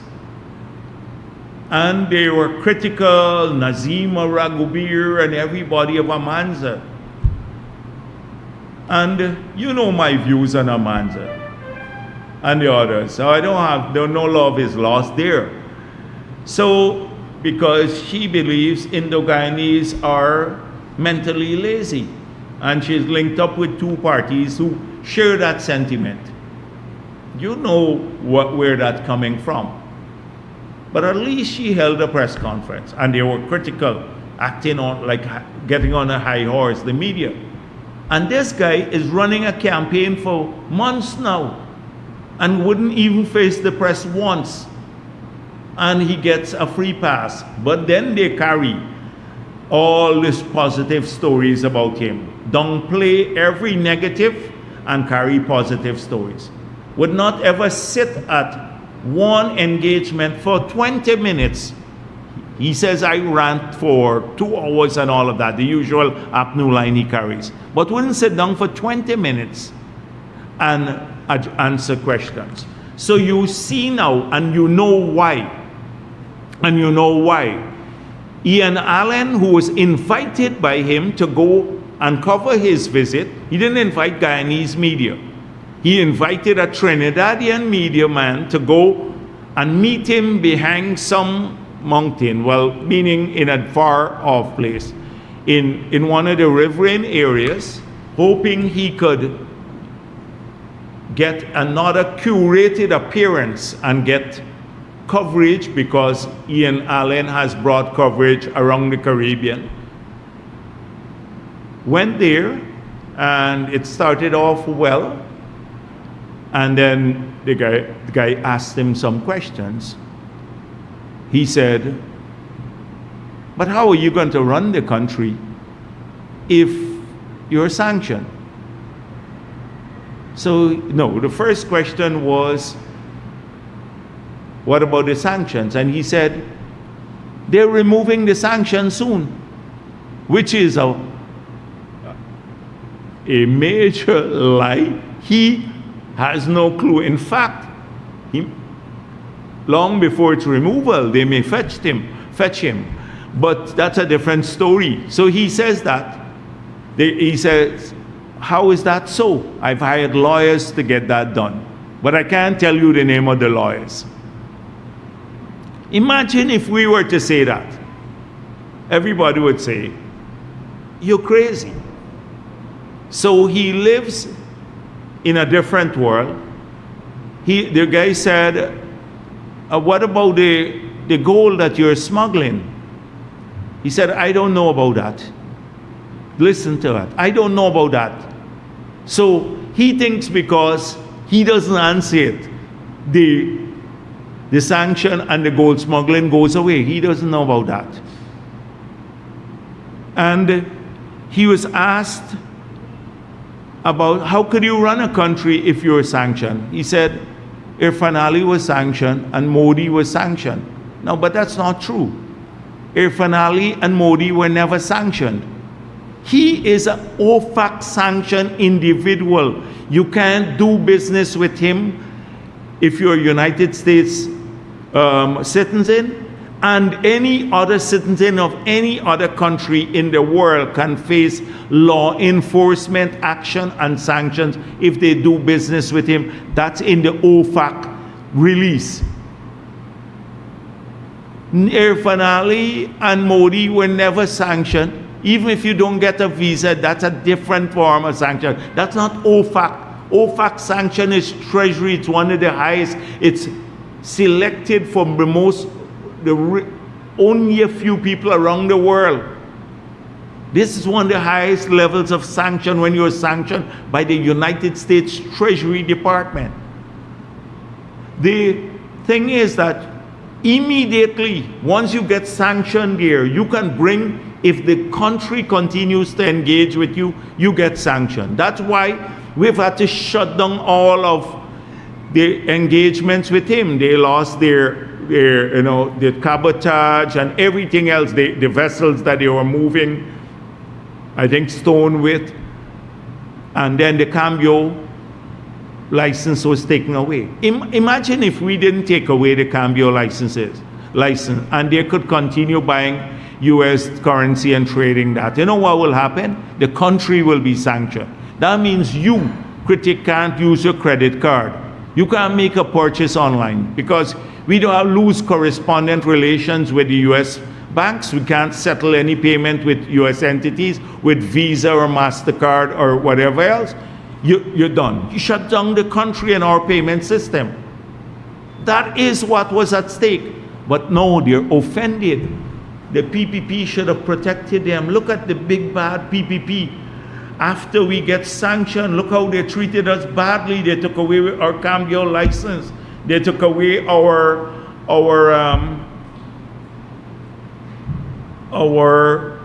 gold mining leases and permission to transport the stone.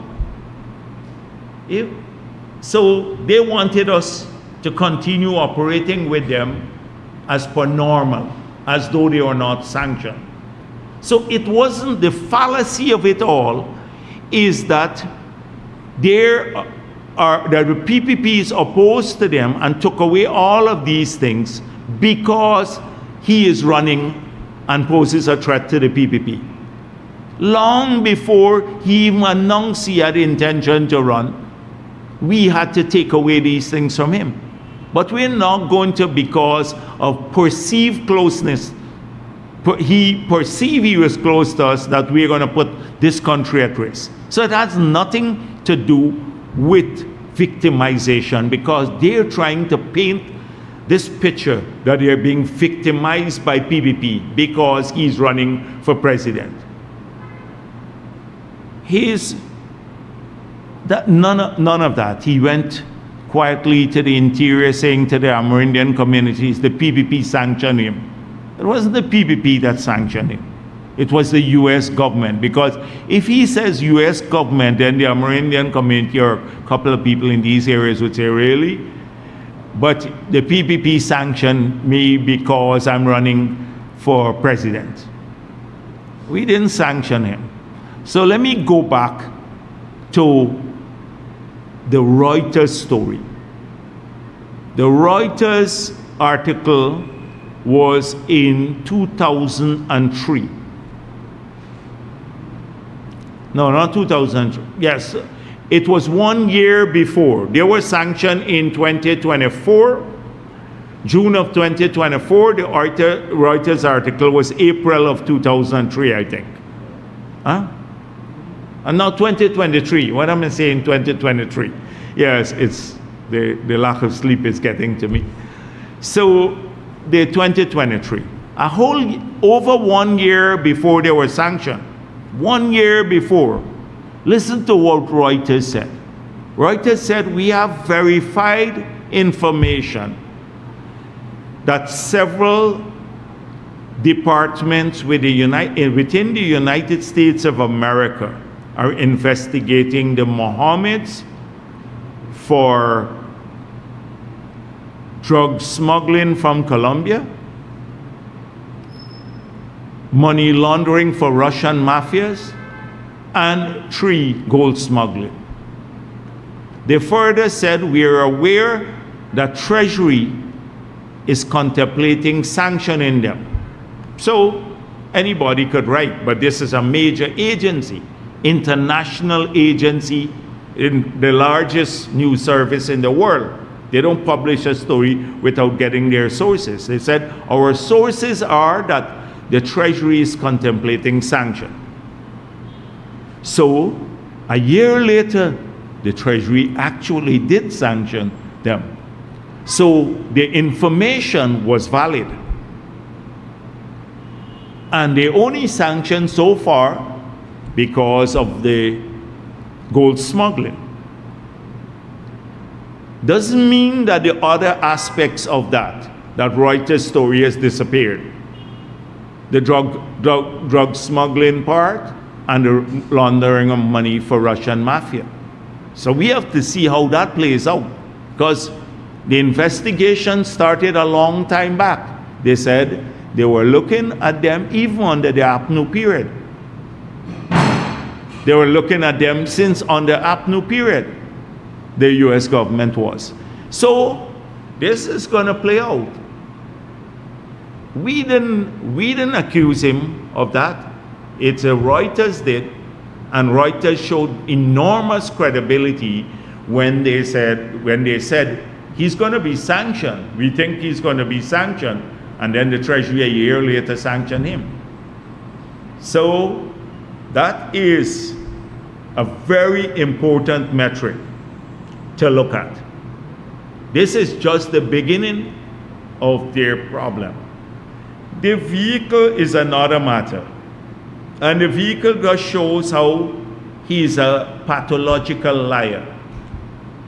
That we said this about this guy. This guy would go the straight face and say, I bought a vehicle, Lamborghini, for $75,000. Nobody in their wildest imagination would believe that.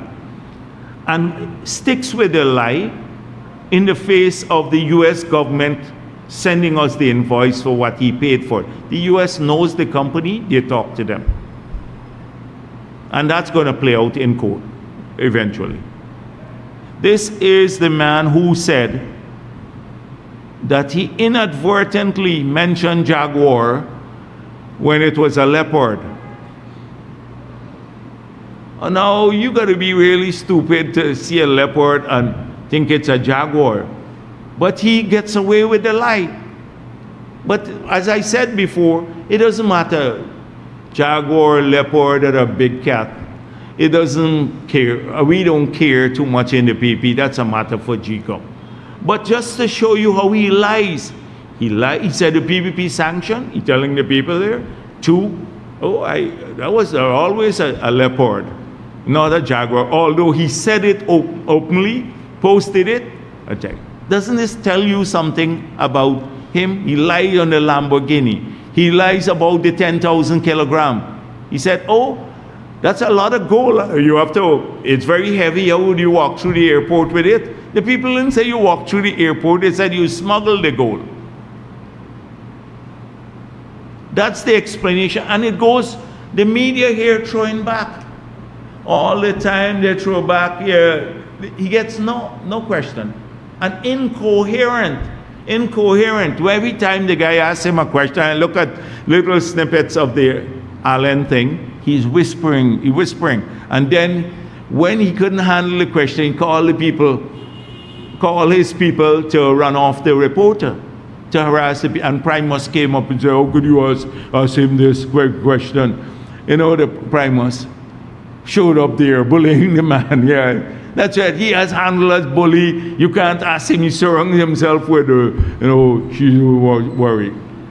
Still, it's how you think we could do that? Even if Fanali's staff can't do that around him. They wouldn't, you can't ask the president that.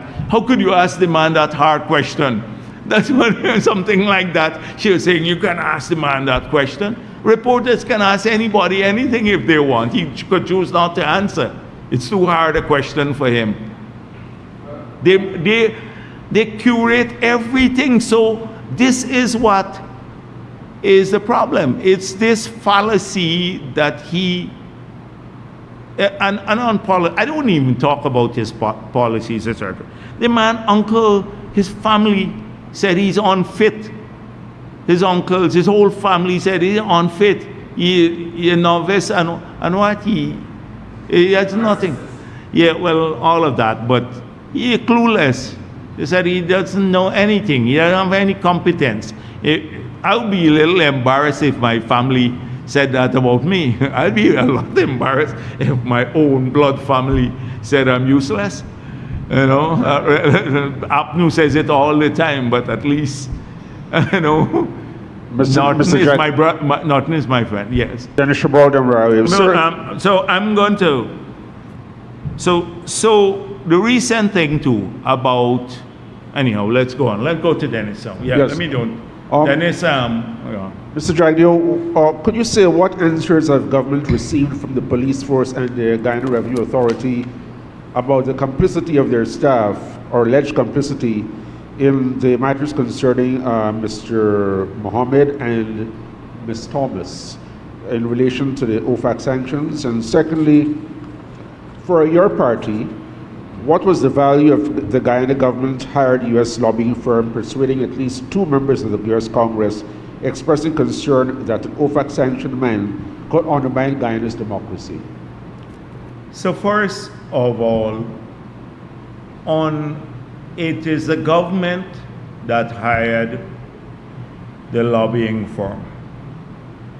The lobbying firm has to deal with everything related to Venezuela.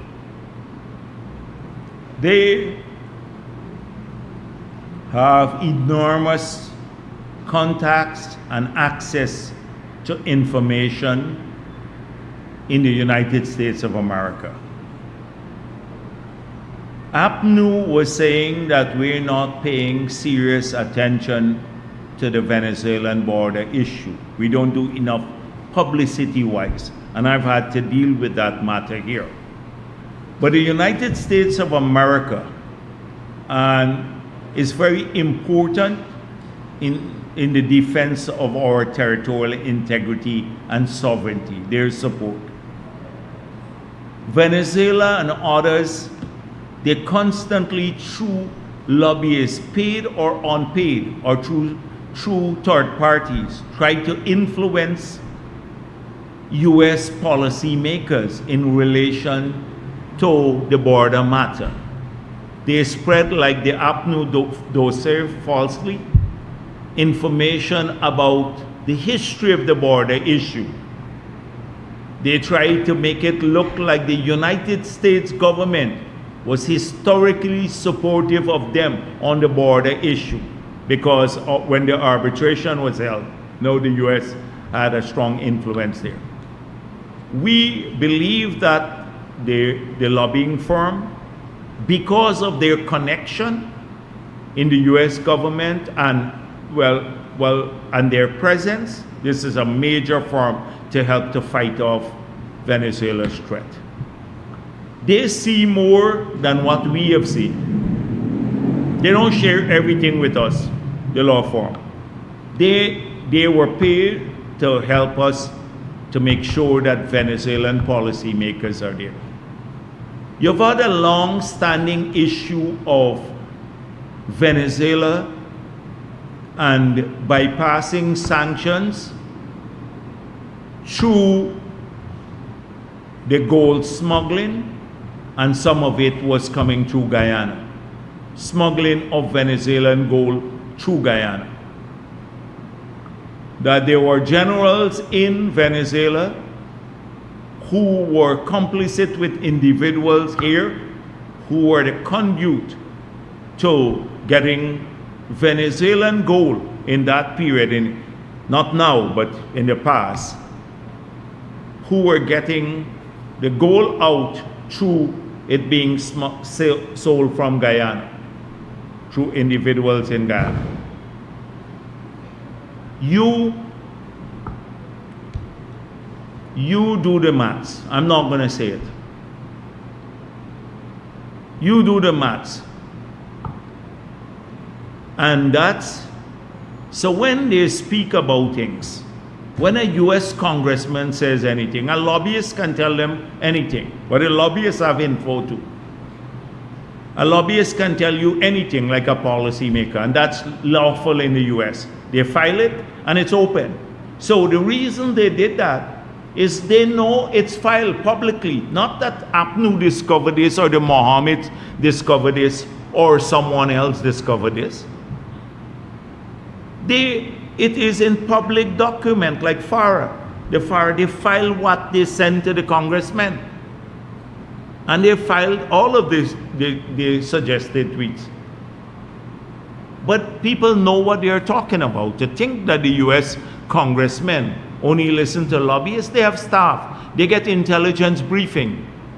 They know what they're talking about. And trust me, if they say there's a connection, there has to be a connection. People don't put their career on the line. And so, anything to do with Maduro and the Venezuelan government infringing our sovereignty is fair game. And I didn't know. We don't tell the lobbyists what to do on a daily basis. We don't tell them what to do on a daily basis. Now, no one in government who said go after the Mohammeds. We can do that ourselves here, as we've been doing. We can do that ourselves. But trust me, when Reuters said that again, nobody believed them. But Reuters, they said, oh, it's a lie from Reuters. The sanctions came on the gold smuggling side. What about the two other allegations that Reuters made about cocaine smuggling from Colombia and also laundering money for Russian mafia? Those are being investigated by several US agencies according to Reuters, and Reuters have great credibility. So I wouldn't get all hot under the collar. You read for yourself. You look at it for yourself. And so, but there was nobody from the government who told them to do this. But these people work. Their job is to keep the US government briefed on any threat to us from the Maduro angle or from on the border angle. We would pay 10 lobbyists if necessary to keep our country safe. And anybody who tries to undermine that, and if he's sanctioned and Maduro is sanctioned, we may very well lose the US support on the border issue, because you have a sanctioned man here too. They'd be conflicted as to who to support, because you have two sanctioned individuals. So we don't have any apology for protecting our borders and this country. And as I said to APNU, when they were saying they had to hide the 18 million signing bonus, if they needed $100 million in opposition to ensure that we protect ourselves from Venezuela, they would have gotten my vote and the whole opposition vote in the parliament to appropriate the money. Because we need to keep our country safe. What's the second question? The first question, please. Yes. It was the first one about what report? What report we have? Yes. And as I have the mic, Mr. Jagdeo, can you categorically say whether or not the Guyana government had actually influenced the lobbyists? I just said that. I said Yes. there was nobody from the government of Guyana who told them this. I just said that. No, I just wanted to get it first. So that is one issue. The second issue is what report we've received from the GRA and the police.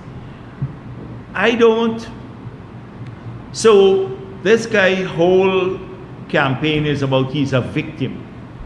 He has nothing to offer the country except giving out a little money, and that money, when he has to pay his taxes. And trust me, he will have to pay the taxes. He may have to collect back money from people who is giving to pay the taxes, because it's not going to go away. After the elections, he'd have to pay his taxes. And I believe that now that he is declared, we should not really, personally, we're the political opponents now. I don't want to be getting report from GRA and the police about him anymore on these matters, because we know what has happened. We've already filed a case, a criminal for submitting a false invoice. The goal issue will come up later. The police have to act on their own and so forth, not to give us report, me as General Secretary of the PP or Vice President. I don't need any report on him or from the police or the GRA on this matter now. We deal with it subsequently, but there are lots and lots of things. You saw his fear about the investigation that's taken place. He issued a statement. Nobody said he is a suspect. And for good reason, he's fearful. On the other matter, the killing of paper shorts. So, these are the matters. Dr. Jagdeo, Cordell Jones from Live Wire News. Ganesh Mahipal has said the PPP could have built 15 hospitals instead of 12 if there was less corruption. I'd like to ask you today, what do you think would have accounted for the AP and UAFC not being able to build one facility of that nature? Mahipal again. Mahipal is an opportunist and just useless. I don't like wasting my time. We could have built 50 hospitals. You remember in 2015 they were saying the same thing about the PPP, how we were corrupt, and they will have that $35 billion was lost every year to through public procurement. And they quoted Gulsarana saying that they couldn't even find $1 billion lost through public procurement, 35 billion per year. They have not demonstrated in 10 million lost, but it's a slogan. So ask Mahipal, if they didn't build the facility the biggest things they built was this thing at Durban Park. Well, I call it the thing. So it's $1.6 billion they spent on that, 600 million missing. And somebody said to me they said they built the bridge across the Moruca Bridge. That's their thing, the Moruca Bridge. I think it's US and at Ferguson. Ferguson couldn't even remember which bridge. She said the Macaura Bridge. Macaura Bridge is a different place. It's Moruca, the bridge in Moruca. That's the only bridge they talk about. They did practically nothing. They started off again with the public procurement issue. In 5 years on the APNU, there's a requirement in law under the Procurement Act that every tender issued through the MPTAP, which is above $15 million, every contract awarded must be placed on a website accessible to all Guyanese. On that website, you have to put the contractor's name, the procurement method, whether it's sole sourcing, restrictive tender, or competitive bidding, and you have to put the contract sum, minimum information. So every citizen in Guyana can then go there and get the information as to who got contracts above 15 million. In the entire 5 years under APNU, zero, nothing was placed up there. So they spent billions of dollars, hundreds of billions of dollars, but not a single bit of information. We don't know who got the contracts, what was the sum, and how they're procured. So we got into office. COVID the first year. By September of 2021, we started uploading this information. From September 2021 to now, every contract that has been issued by NPTAB above that level, it's on that site. You can see which contractor got the information, got the contract, what procurement method, and the contract sum. So they can get the information now. That's the difference. So you can shout at the top of your voice.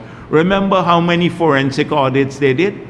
They got, Gulsaran was called in, given some, because he was hostile to us. Christopher Ram was hostile to us, he got some audit. They didn't go to public tender. And contrary to the law of the country, you can't, the Minister of Finance can't contract an audit. It's either the Public Accounts Committee or the Auditor General. But they defied the law. They gave Christopher Ram some, they gave some to Gulsaran, and then they gave also Charles Sogrim, who is Azruddin campaign manager. He got a contract too, to do forensic audit under the PPP, under their term, to find corruption. They did, I don't know how many, 127 forensic audits. They couldn't charge anybody with theft. And the forensic audits were audits that are done with an intention of laying charges. It's not like a regular audit. They couldn't find information. All this talk about big corruption under the PPP in that period. So they're back at it, Mai Paul, etc. You ask Mai Paul how he hustled the UG money. Mai Paul is the man. You go and check, Google Mai Paul and UG money. Everybody who think, and you would see what happened there. Just Google Mai Paul and UG money when he was there. And so I don't pay too much attention to what Mai Paul is talking. It's a usual thing in the period. Look at the cost of living. They're saying, oh, the people not doing enough. I've just explained to you all that we've done to keep cost of living down, but they wanted to even reverse the subsidy to GPL and then still talk about, oh, they will control cost of living because Norton will put a cap on the price that you can sell your borer or your squash or okra at the market. He'll decide to put a cap. They will control food, the price of greens. Nonsense. You know, that's what I'm getting at. Pure nonsense. It's election season. Let's go on. Good afternoon, Khadija, Starbuck News. VP, could you say if the contract with the firm, the Continental Strategy, the lobbying firm, could you say if that contract has been renewed? Contract was supposed to run for 6 months from December 2024. I don't know, but I hope they have renewed it. I hope that it is renewed. I don't know personally, but I hope that they continue it. My second question, according to the contract, the same 2024 contract, the lobbying firm is obligated to submit reports to the country to update them on whatever work they've been doing. Specifically going back to the tweets, could you say what evidence is there to suggest that Azrin Mohammed is a pro-Maduro puppet? Well, the thing is that, as I said clearly, there was no direction from the government of Guyana to link or to say link Maduro to Azruddin Mohammed. But if our lobbyists, given their vast network in the United States of America, can create that link, and if a congressman has now added his name to a tweet, trust me, there is a connection. The connection might be through the illegal export of Venezuelan gold. That's all I'm going to say on the matter.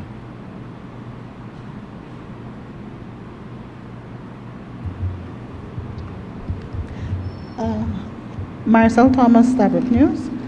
I'm following up on On something you said earlier relating to the Chinese, and they're not paying for goods through the formal banking system. Does government, or has government received information that this is what is happening? And So- has there, go ahead. So what we've been examining is an attempt to ensure that all of our resources are going for legitimate purposes. The money in circulation, the foreign currency, that they're being utilized for legitimate purposes. And to ensure further that our foreign currency is being used to support Guyanese demand for goods and services and investment purposes. We examine those who have requested money through their banks. So the banks know who they're selling money to.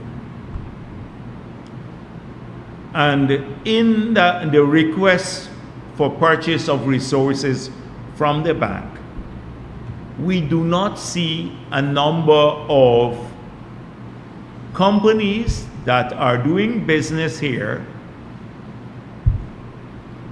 Trinidadian, Chinese especially, that they're not on that list.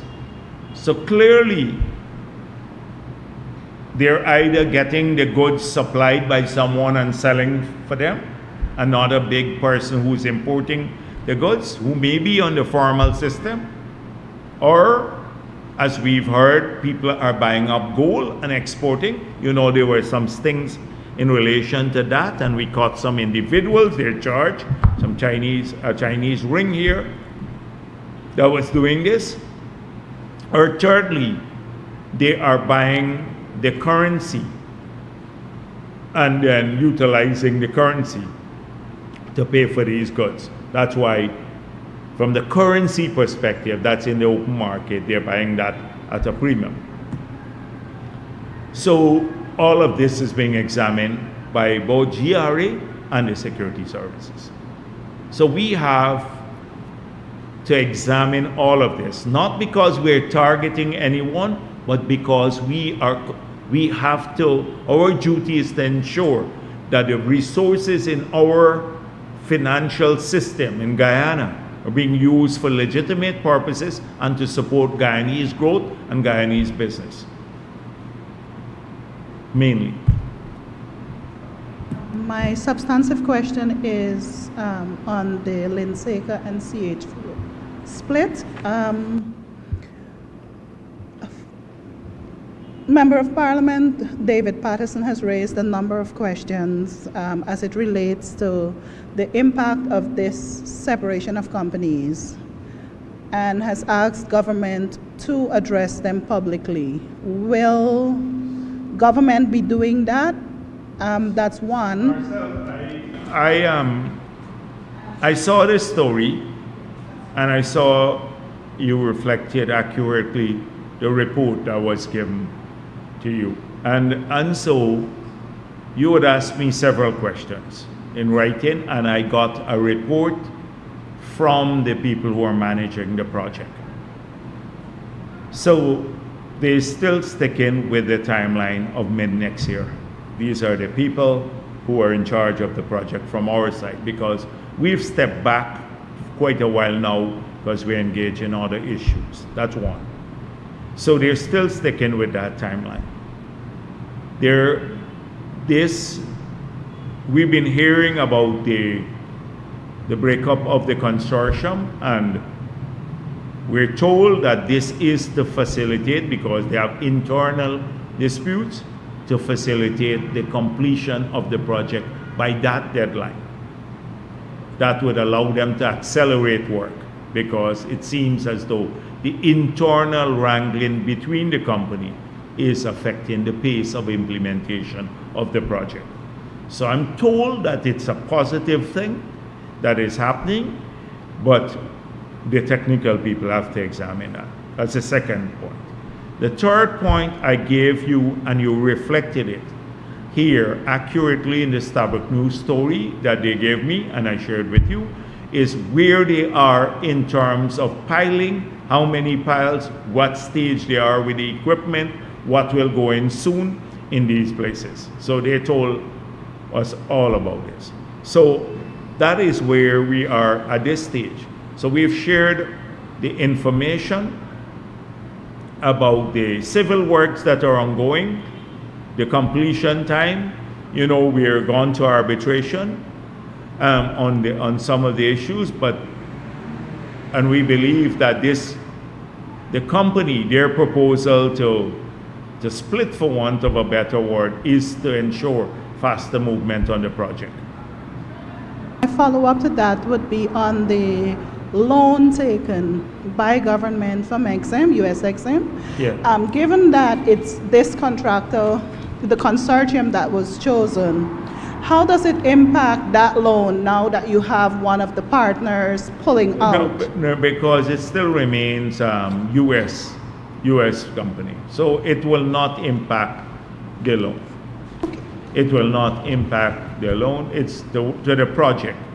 It's to the government. The loan is to the government of Guyana. Roland Nelson around the region. I'm sorry. Roland Nelson around the region. Dr. Jagdeo, two things. Two questions quickly. Regarding, I have a foot problem. Regarding the initiative that the Ministry of Health had introduced of the dialysis grant, I think it's a very good initiative because many persons are benefiting. However, what we've realized is that the dialysis grant of $600,000 is only lasting many patients 3 months. After then, the doctors and nurses are complaining that the hospital is packed up with many persons who cannot afford to pay their dialysis. Has the government ever thought about pulling the grant and instead of offering a dialysis grant, maybe make the centers available to offer free dialysis at their public health systems so that people can get free dialysis instead of having the grant? Because many persons, when they collect the grant, they're forced to use the money for other purposes instead of the dialysis.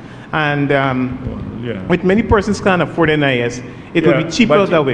But it moved from 0 to 600,000. So people get a grant. They were getting 0 before, and they're now getting a grant of 600,000. We can look to increase that grant, but also we should not undertake everyone. I'm sure as with the hospitals improve, we'll be able to improve the facilities across the country to maybe do dialysis. Right now, if you see what's happening at Diamond, the hospital there, tomorrow another one will be open. Then immediately thereafter, 4 others across the country. So that's the quality of facilities we'd have in significant parts of the country. We're now looking at staffing, which is a big issue because the level of services is going up. So we have to ensure that we pace ourselves. In the next term, we are going to complete these hospitals, all 12 of them. 6 would have been open already. We will then expand, upgrade all of the remaining hospitals, like Bartica and Linden, etc. We're working at strengthening management of the hospital for greater accountability. So we'd have to train people for management. We're training about 5,000 healthcare professionals in the next term and recruiting from abroad. Then we'll focus on preventative medicine more. We'll collaborate with the private sector on tertiary care. We'll ensure the availability of drugs and other medical supplies at the hospital. And only then can we start looking at improve or expanding the level of services, because we have to get the personnel. Face it now, we have 26 doctors at study, I was told. So we need probably 40 doctors in the region to fully operate both study and the new hospital. We have 26 there. At Fort Wellington, we have 5 doctors. Now, at Fort Wellington, we need 20-something doctors to open up, to start working in a new facility, which will be open soon, a stone throw away from Fort Wellington. Next month, also, the one in Skeldon will be open. The one closing down the Skeldon Hospital, and we only have 5 or 6 doctors there. So you need a lot more personnel. And that's what we're working at recruiting now from abroad. Several people are coming in over the next 2 months from Cuba, from I think Bangladesh, etc., until we can train up our people, because the level of services in these hospitals will grow. So we don't want to take on too much more now.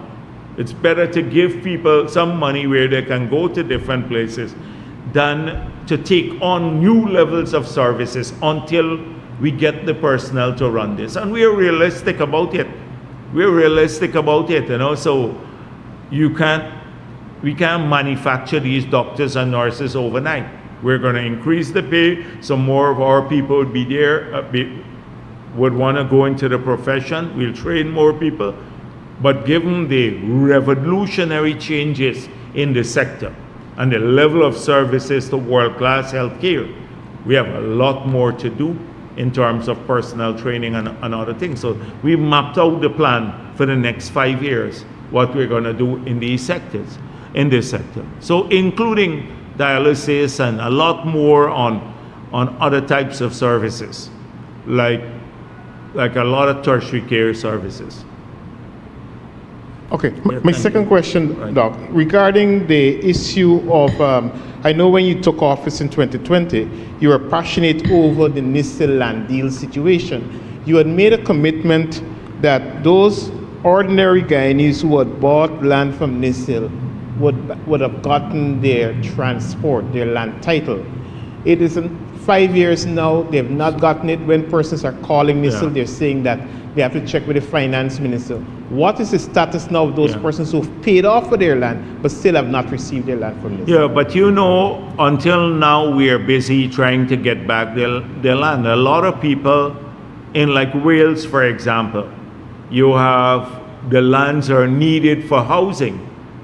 And a lot of people have opted not to agree to what we have put to them. So, in terms of titling, we have issued about 20,000 titles to people in the last 5 years across sectors, in housing particularly, and some of the NISIL deals have been reworked. So people had to give up their lands. We've had some in court now, some are still in court, etc. So we are going to keep at it, but it was a total mess. It was a total mess that APNU left. I was with the sugar workers a few days back, and I was talking to them about NISIL. In fact, last week I mentioned something about NISIL. If anybody want to look at how corruption, we should do a test case of privatization and corruption. Looking at NISIL. NISIL was responsible for disposal of state assets or privatization for several years. In 2012, we put out a report, and our report was tabled in Parliament. Every asset that was disposed of, we showed the procurement, the disposal method, and which asset was there. I'm going to get you a copy of that, so you'd see accountability for the entire tenure. I remember when we went in to finance in the early days on the APNU, there were 4 agencies doing privatization. There were the Public Divestment Secretariat, the Public Corporation Secretariat, there's some divestment secretariat, Public Corporation Secretariat, Office of the President, State Planning. We stopped it all. We created a board. We said NISIL would be responsible, a technical secretariat. You had to go to cabinet. We put 3 members we put the Consumers Association, the TUC, and also the private sector on the board, and you had to go to cabinet. Transparent process. In all the years we've been in government, up to 2012, we put out the report, it went to Parliament. APNU came in, they said there's corruption at NISL. And then no report, no audit, and they dispose of all the lands, Jordan is charged for that now. Dispose of the lands without collecting money, past transport, etc. It's a test case of how corrupt APNU was. I keep forgetting these things because we have moved on. But the country needs to record a lot of these issues, or else we wouldn't have the economic history in the correct perspective. And we'd have the same people like Jordan and others, and Patterson come back and talk, and Mahipal talk about corruption. Some of the people who were the worst offenders will come back and talk about it. Thank you. Jarabrine NCN. With more and more vehicles entering the country and mention of plans to build a flyover along the Heroes Highway, is the government looking at building more flyovers in other parts of the country? And my second question, you mentioned earlier the opposition politicians and so on, the crossovers that your party has previously welcomed, and there were more resignations recently. So is the PPP open to welcoming these opposition politicians, and is it possibly in talks with some of them right now? No, not in talks, but if people subscribe to our philosophy, which is a multi-ethnic party working for all of Guyana, if they see our plans and want to be part of their vision and the plans of the PPP, they're welcome in our party and in our family. Not necessarily, they don't have to be party members. We welcome people. We take them at face value. So that's where we are at this stage. So we keep that open mind about this issue. And a lot of people are, from what I'm told, they go to a lot of the party members. You've seen more people come to us at the national level, but this is happening every day in the regions. Like in Linden, I met a party group, and they built their party campaign office on their own. They want their own campaign office. They're very excited about Westmont. And there are about 15 people there who are new, who said to me, we join up the unit there. Those people don't get mentioned, but they are campaigning now on the ground. And there are thousands across the country who are joining the campaign. They don't need to get their names in the newspapers. They just they're happy with what they're see happening in their communities, and they're joining our campaign. So I want to thank those people and pay tribute to them too, because many of them are working the ground very hard. They're people of every race, and they're coming to us in large numbers. And I want to welcome them too, because sometimes it seems it's just a few of the higher profile people we talk about all the time who've been part of the national politics. What's the flyover? Yes. The answer, wherever we have traffic studies going on all the time. We're looking, this is an ongoing task, constantly engaging as to how we will manage traffic, so if some public infrastructure is required to alleviate the problem there, we will look at it, including the overpass and stuff like that, building those. Good afternoon, Trina Williams, Ghana Chronicle. I know that you spent a good portion of your press conference talking about the major achievements under this government since assuming office in 2020. But what fate do you think the local economy would have had if APNU AFC government was still in power, especially given the global shocks from COVID-19 and different conflicts around the world? You're asking me to predict how incompetent the APNU would have been in government. And it's easy to predict because we have so much evidence of it. So they, in the middle of COVID, right, or when they took over a hospital, they started spending a lot of money on building out the hospital. Country shut down. No oxygen in the hospital, no beds in the hospital, nothing practically. No, we could have done what, 40 tests per day when you needed like thousands. We managed to get it up to 5,000 quickly. We got into office within a month. We worked in the middle of COVID. I remember us meeting, President Ali and I, meeting with the medical professionals at the conference center. Everybody in mass, because we just took office. We're thinking of how do we plan for this pandemic? And we said, we have to get all of these things up. We went, a man tried to dupe us on the beds that we were buying by saying he made a wrong thing on the invoice. I can remember the story like yesterday. Beds that were available, got the oxygen, just run pipes in the wall. A section of it was in mold to get people a place to put people, and then getting the vaccines and everything else. So imagine you have to address a pandemic. People's lives are at stake, and this is all they were doing, building some corrupt thing to build a hospital and get a little hustle on the contract award.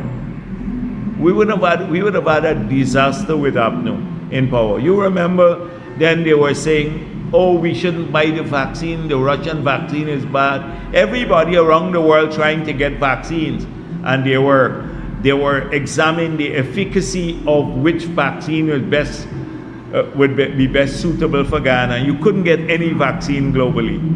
That was the position they took in that period, that crucial period. Just imagine that. That's the level of incompetence that you had.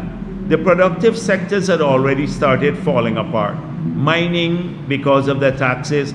Forestry, the output shrunk by 50% because they would have continued the policy where they were charging capital on machinery and equipment.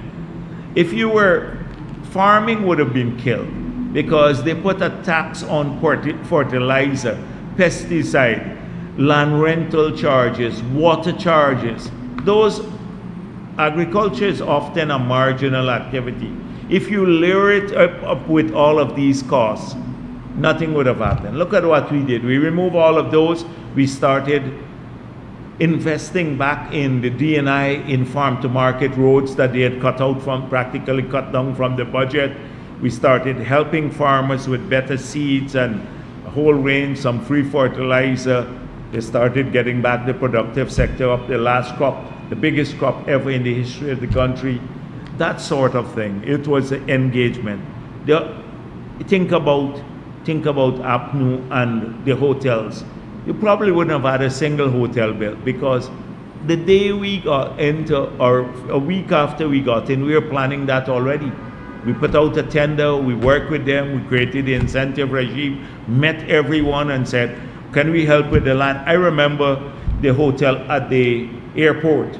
The proposal was, because the company that's building it, Basu, they own the hotel, they wanted to put it on the existing, they have a restaurant there. And we said, but this will affect our expansion. And it's a tiny piece of land. And I said, if you're building an international, I was saying there, and the president were saying, if you're building an international hotel, and it has to be real international, it's better to go out of the central area in the airport and do it at the side there and get more space. Or else it would have been choked up there and gone very high. And we worked with the people, got them the piece of land there, and now we have I don't know, probably about 30 million US investment owned by a Guyanese. And now we have an international airport, an international hotel right next to our airport. Families come in from abroad. If you have a flight delay, people can be placed there. The flight attendants and others, they may not want to come down to Georgetown, drive down there. It is that kind of engaged involvement and leadership that President Ali has brought to the table. So they were aloof. They were not even, people were suggesting good things to them. You ask maybe a Floyd Haynes about the good ideas he had to them. Floyd got a license under us that you probably would have never gotten under APNU and set up a merchant bank. Now that is Guyanese owned and also assisting hundreds of people to raise financing. It's a very, very different atmosphere, and so I shudder to think about their incompetence. What would have happened? You definitely wouldn't have had the hospitals, and Patterson would still be trying to do feasibility studies. Remember that he made he's charged for now, before the court, the same feasibility study across the Demerara River that was done illegally. He would be busy doing that and conceptualizing projects that we had conceptualized 20 years ago. Thank you. Oh, Question. One more question. Okay. What do you anticipate from APNU's campaign launch Sunday, especially given the mass exodus and, as you mentioned earlier, the lack of coherent policy positions? More rhetoric, more nonsense, and a healthy dose of racism. Thank you.